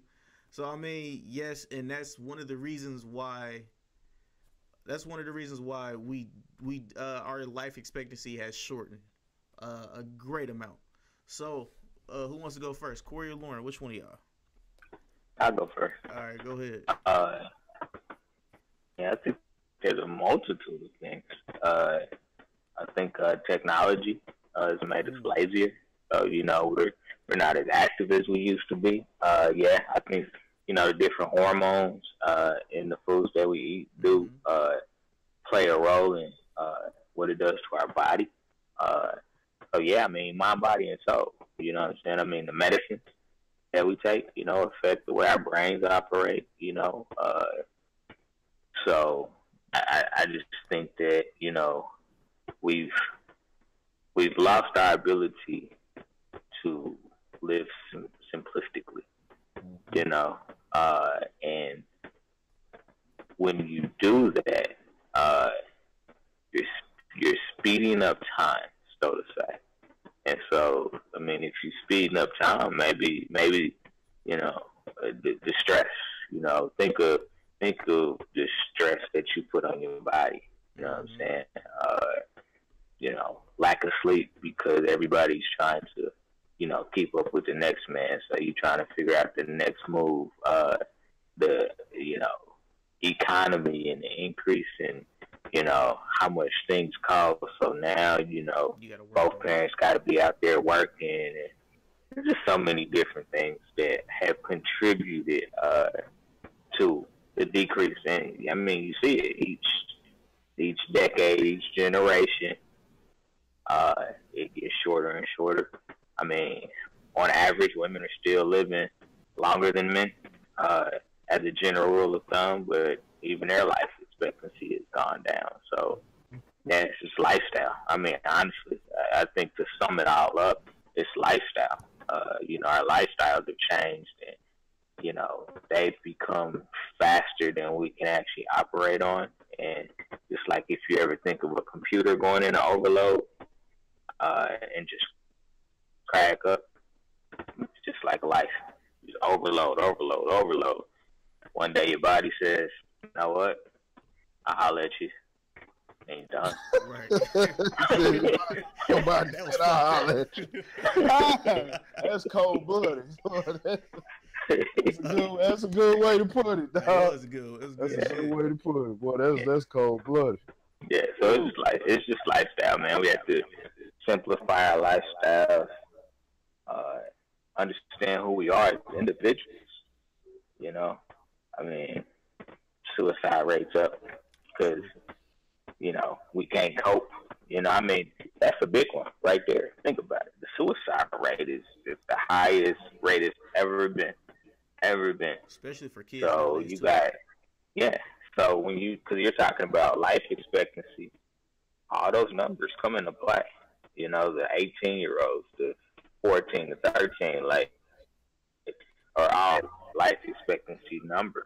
So, sad but true. All right, Corey, on you.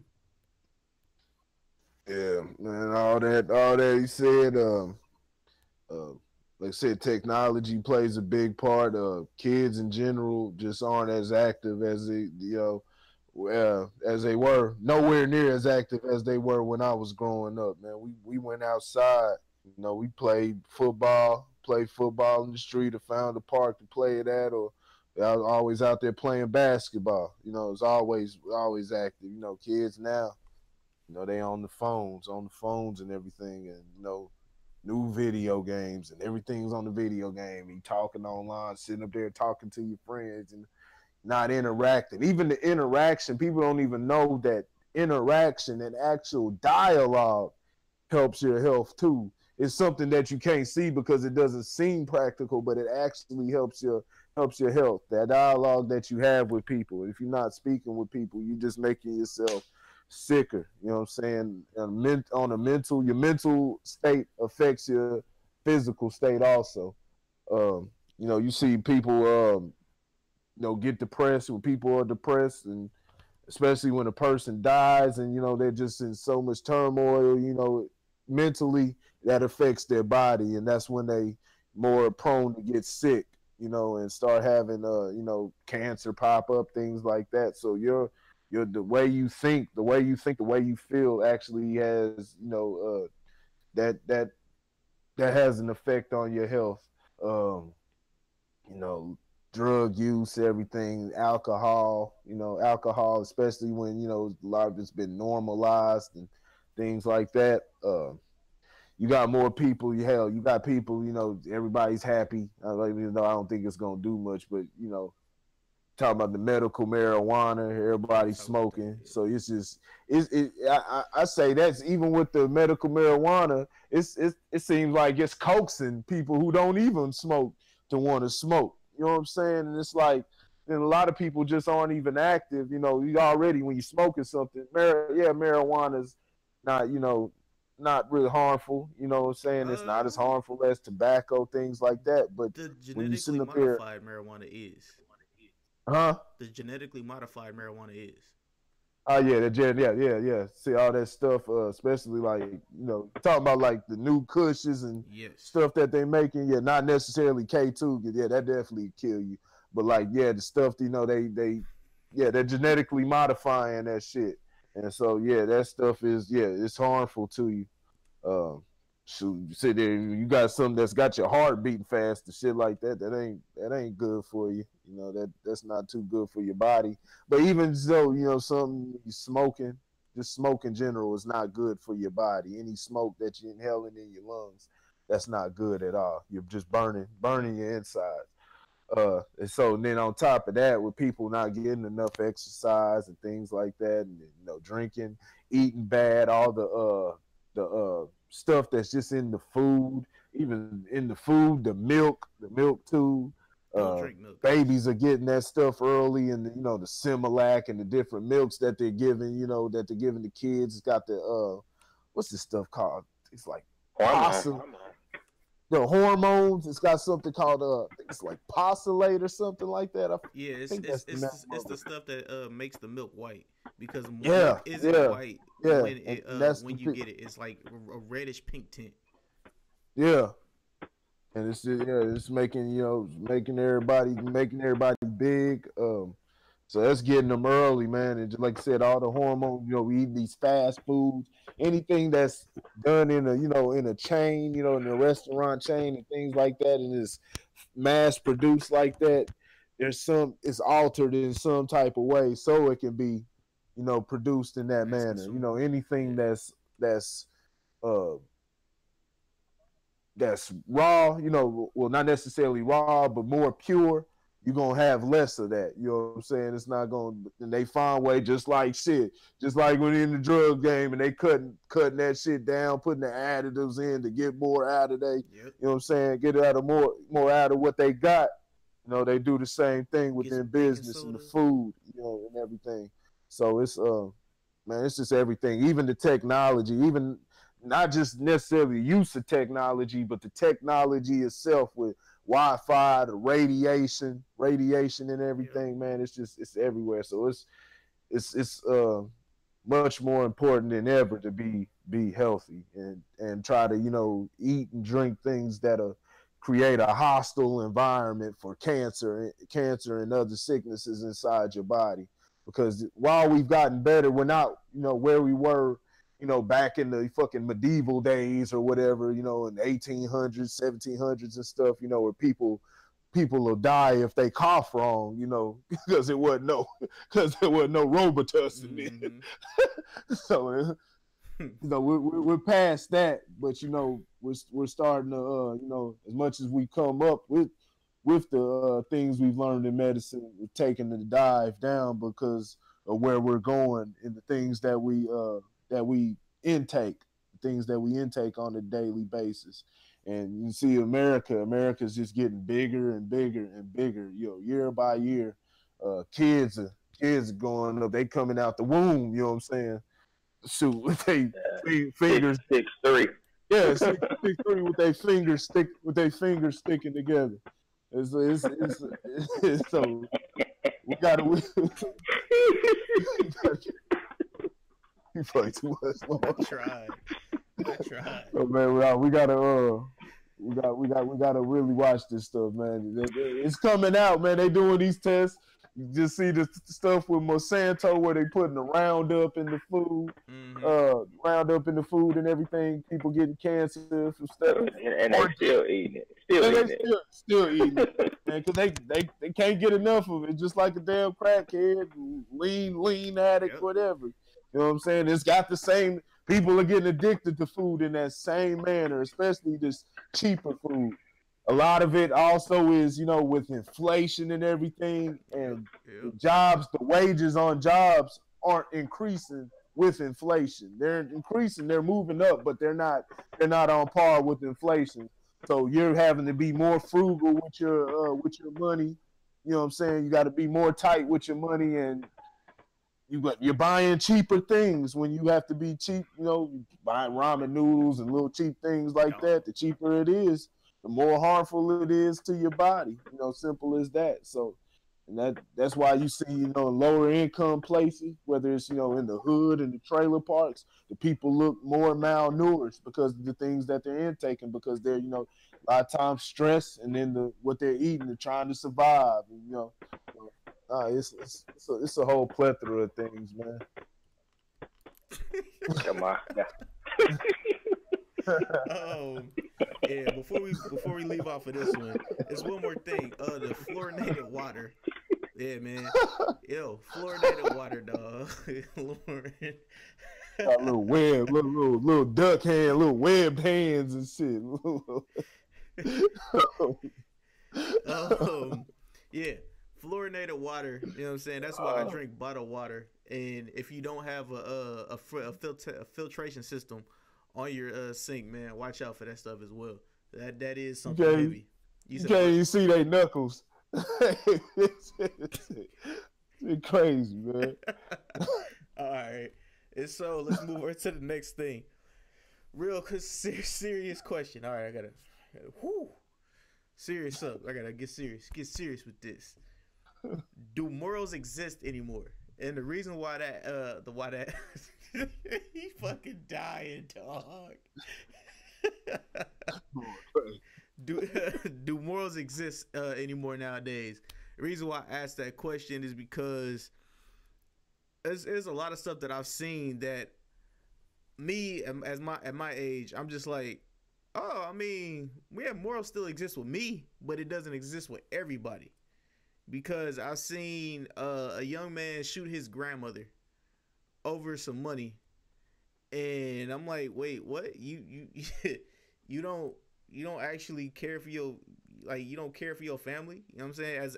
As a man, you're supposed to be taking care of your family and stuff like that. You're supposed to love your grandma, not pull a gun on your grandma because you ain't got no money for some weed or some shit. You know what I'm saying? And it's just little different things like that I'm just confused about. So if you guys give us your input on this conversation as well, everybody. Yeah, so Lauren or Corey, which one do y'all want to go first? Corey, go I, ahead. I pop in. I'll say it's no confusion. It's just influence from society, and I say it, and I repeat it all the time. I repeat it all the time. It's no morals within the business, the way business is ran. You know, it's capitalistic society, and so it's morals are thrown out the window. It's all about the dollar fucking bill. That's all it's about. So that's what like I said, that's another thing that the kids are ingesting mentally. So they just it breeds that selfish type of behavior, that selfish behavior, just and then the lack of proper education and just it's just a whole different things. People are just mentally off. So while there is, question is, are morals still around? Yeah, of course there's morals still around. There's people that have morals, but it's very rare. You'll find it in different, you may find it in different ways. A person may have morals in one aspect in life, and then the other they just don't give a damn. You know what I'm saying? It's hard to find a lot of consistent people nowadays. But like I said, it's just a microcosm, and it's just it just shows how society is and how the leadership in our society is. I mean, hell, look at how the president behaves. Throw all the politics and what the fuck he's done and how much money he saved allegedly or whatever. Throw all that out the window. We're talking about the different dialogue that we have and how we treat each other. You know what I'm saying? And being an example, especially as an American president, when they see the president can act like that and act in any way. Shit, now you see that. Look at how many places have been shot up. Just in the past couple weeks. So it's just morals. Morals aren't taught. Morals aren't taught at all. And the practicality behind different just morals and teachings of itself, that those aren't taught either. So we're just people are just doing whatever. People just doing whatever. They feel they can live any old way because it starts from young. It just starts from young, man. And like I said, it's this influence. So nah, man. All that shit's out the window. People don't even know how to just think logically. They think they'll have morals, and they get too self-absorbed, man. You got people. I'm talking about.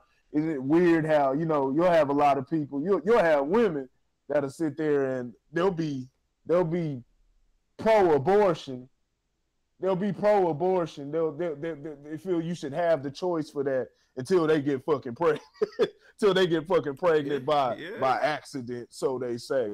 And they telling them to yank it. You know what I'm saying? They don't necessarily yank no more, but we'll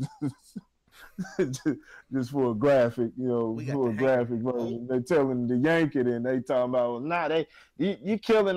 Ain't no way I'm not killing my baby and stuff like that. But they'll be, like you said, they'll be advocating for, pro-abortion too. It's like, like what? Like, I don't know, man. People just confused, man. Nowadays, people so confused, and I don't blame them at all. I don't blame it at all. So it's up to the minority. How I see it is the people with common sense and with consistent morals. Those type of people are in a minority. They're in a minority. We're not perfect. None of us are perfect, but consistency is key though.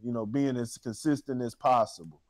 And so and I think that's a minority right now. So it's up to those type of people to nitpick. Even at the expense of you being comfortable, because that's you got a purpose. You got a purpose here on life. You are the keeping up the land. Be the shepherd for the sheep. And that's not saying sheep in a disrespectful way. It's just a lot of people are just really lost, with no matter, what race they are, whatever, they're born into, they're just born into things, born into, like over in the Middle East, a lot of people are just born Muslim. That's all they know. And I'm not going at the Muslim race or anything. I'm not saying, anything bad about it. I'm just saying that's what they know. if Americans were born over there, or if Islam was and the Muslim religion was the main religion over here, we'd be Muslim. You know what I'm saying? You grow up and that would be what you know. Just like most people are Christian here in America because it's just what they know.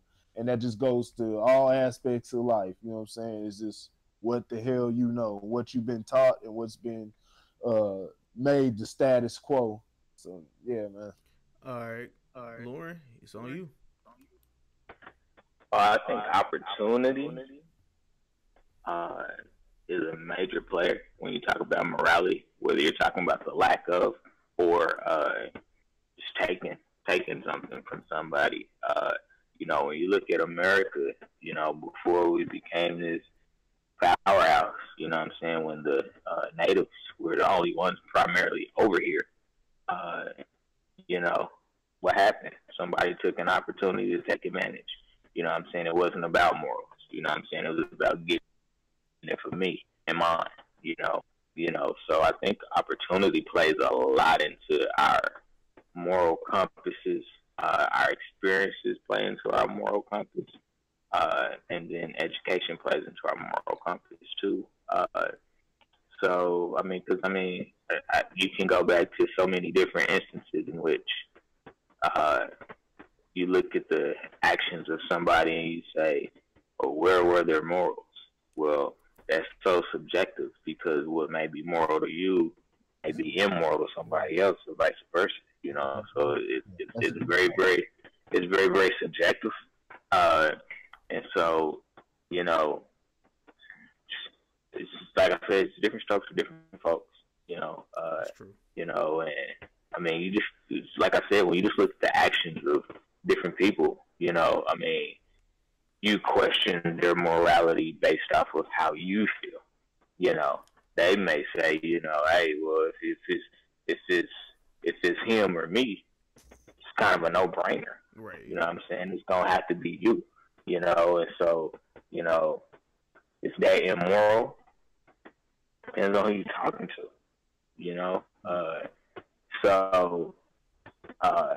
We talk about it all the time, people saying dumb shit, people doing dumb shit, but honestly, man, morality is individualized, it's based off of your identity, it's not based off of right or wrong, and I think that's what people are attempting to do is make something right or wrong, but it's just not real. I guess is the best way to say it. It's just not real, and I'll touch a little bit about and get it off your chest. I'll touch a little bit about it in a different perspective. So, okay.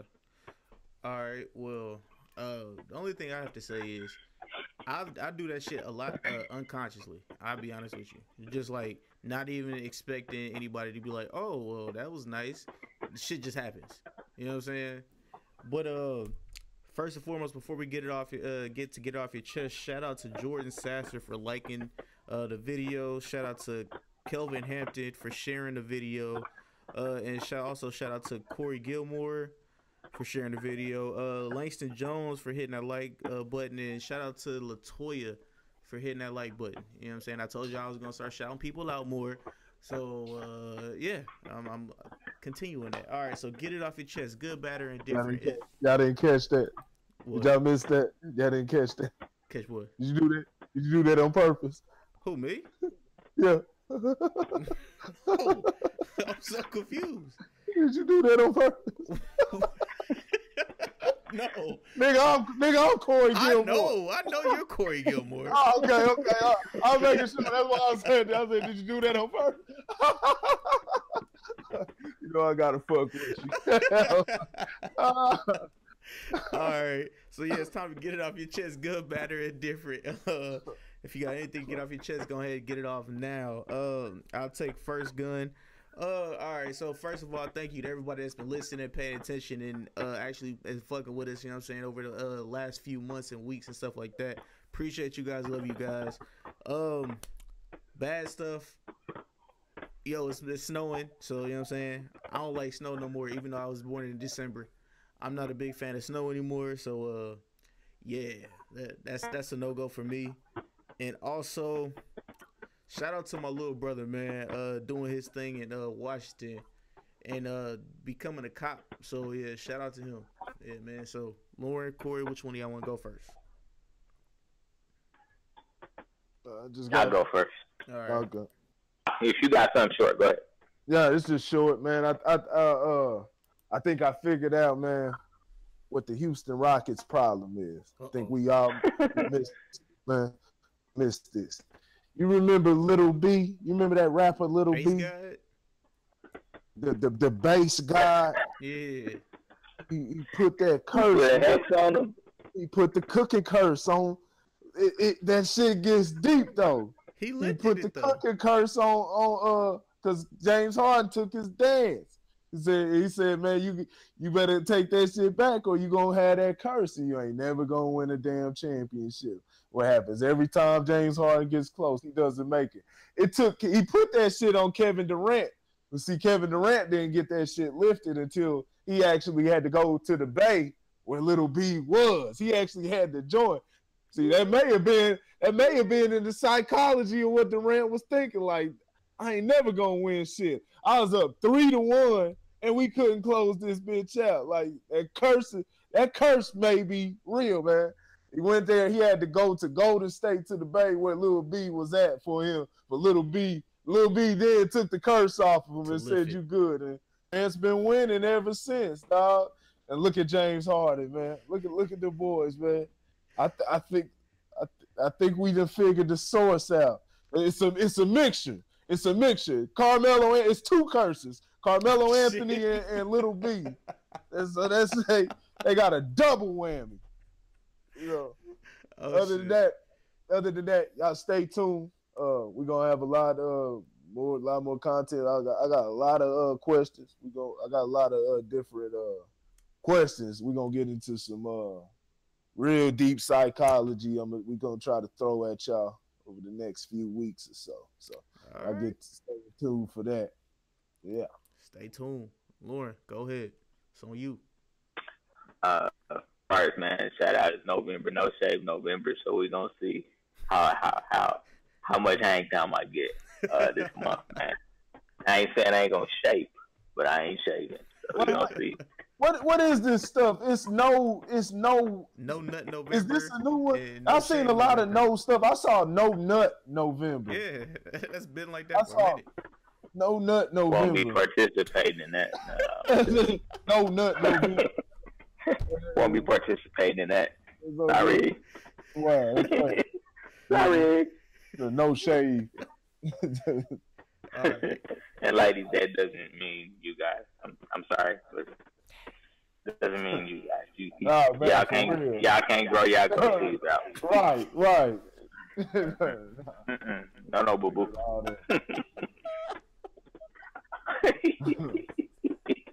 But what I wanted to say, so I've been listening to a podcast called Serial. Serial is the name of the podcast, and basically it just talks about different court cases, you know what I'm saying, based out of Cleveland.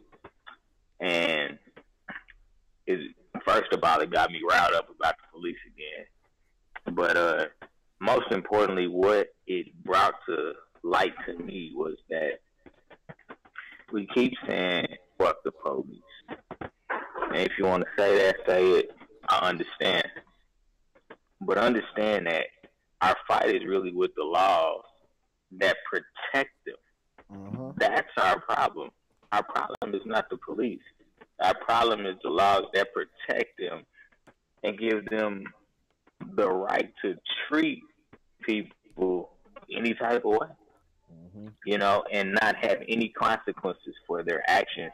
And it also made me think about the Colin Kaepernick protests and how you have these adversarial sides now within people fighting for the same things.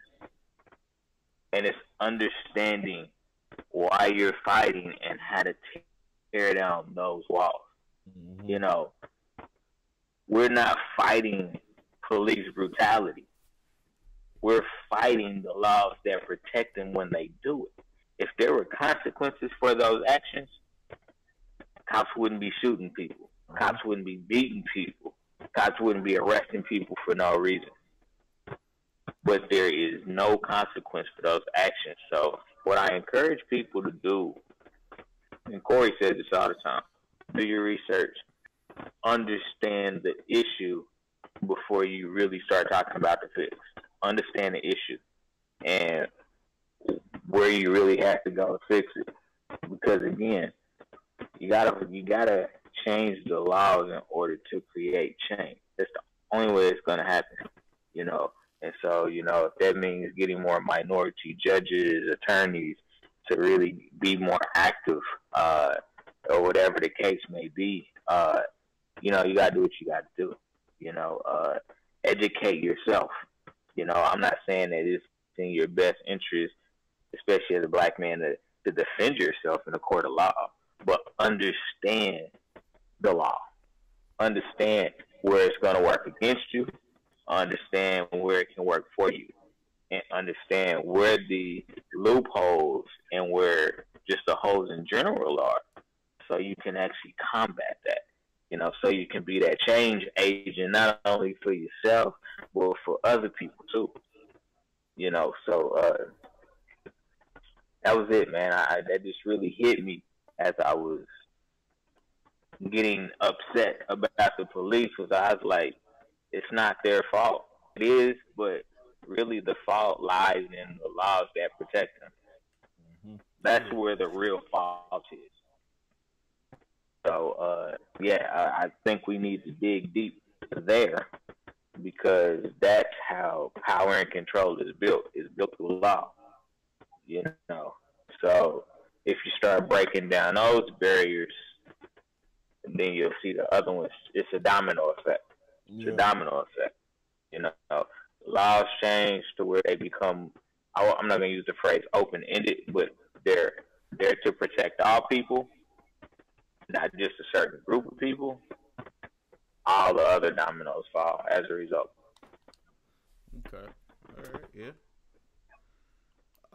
One more thing to get it off your chest. We talked about, we had breezed past the marijuana law or whatever, but since everybody's like raising up and hooping hurrah about this marijuana law, I don't understand. I don't think plenty of people, when they chose the one that they chose to give up their right to give up the right to bear, or their law. What's the word I'm looking for? Shit. Carry a firearm. Yeah, the conceal to carry a firearm. Conceal and carry. Yeah, if you have a marijuana card, you can now not own one of those cards. So, man, when I say y'all do y'all research, a lot of y'all motherfuckers didn't do research. And I'll be honest, I talked to a couple people and they was like, "What?" I was like, "Yeah, dude, you didn't read it?" And like, honestly, and that's the reason why I was just like, I didn't have enough time to research everything. So I'm not gonna just be going in and click. You know what I'm saying? So, hey, homie, you can be mad at me all you want. Just know that if you get one, you can't have the other. You can't have your cake and eat it too. But this is another episode of the Average Guy Podcast on the Average Guy Studios, man. Make sure you guys go to the Facebook page, the Average Guy Podcast, man. Hit that like, subscribe, notification. The YouTube channel, the Average Guy Studios, man. Hit that subscribe button and hit that notification bell. You know what I'm saying? The little bell let you know when every time we go live on YouTube. Also, Grit Sports Media on Facebook, man. For all your sports needs, we'll be doing more with that. Trust me. Yeah, man. Just stay tuned. Stay tuned. Also, the Instagram for the Average Guy Podcast is the Average Guy Podcast. So go ahead and go subscribe to that. To keep up to date with me and everything else that we do with the podcast, man. And if anybody doesn't have anything else, man, we'll be out. Y'all got anything else that y'all want to say real quick? Yeah. Keep in mind, not all of y'all gonna get it marijuana cards, so don't lose your local dope man's number. You know what I'm saying? Those dudes will be taking a hit in the pockets. But yeah, Agreed. Man. Till next time, man. Remember, every Tuesday and Thursday we go live at 9. Every Tuesday and Thursday, man. We out. Peace.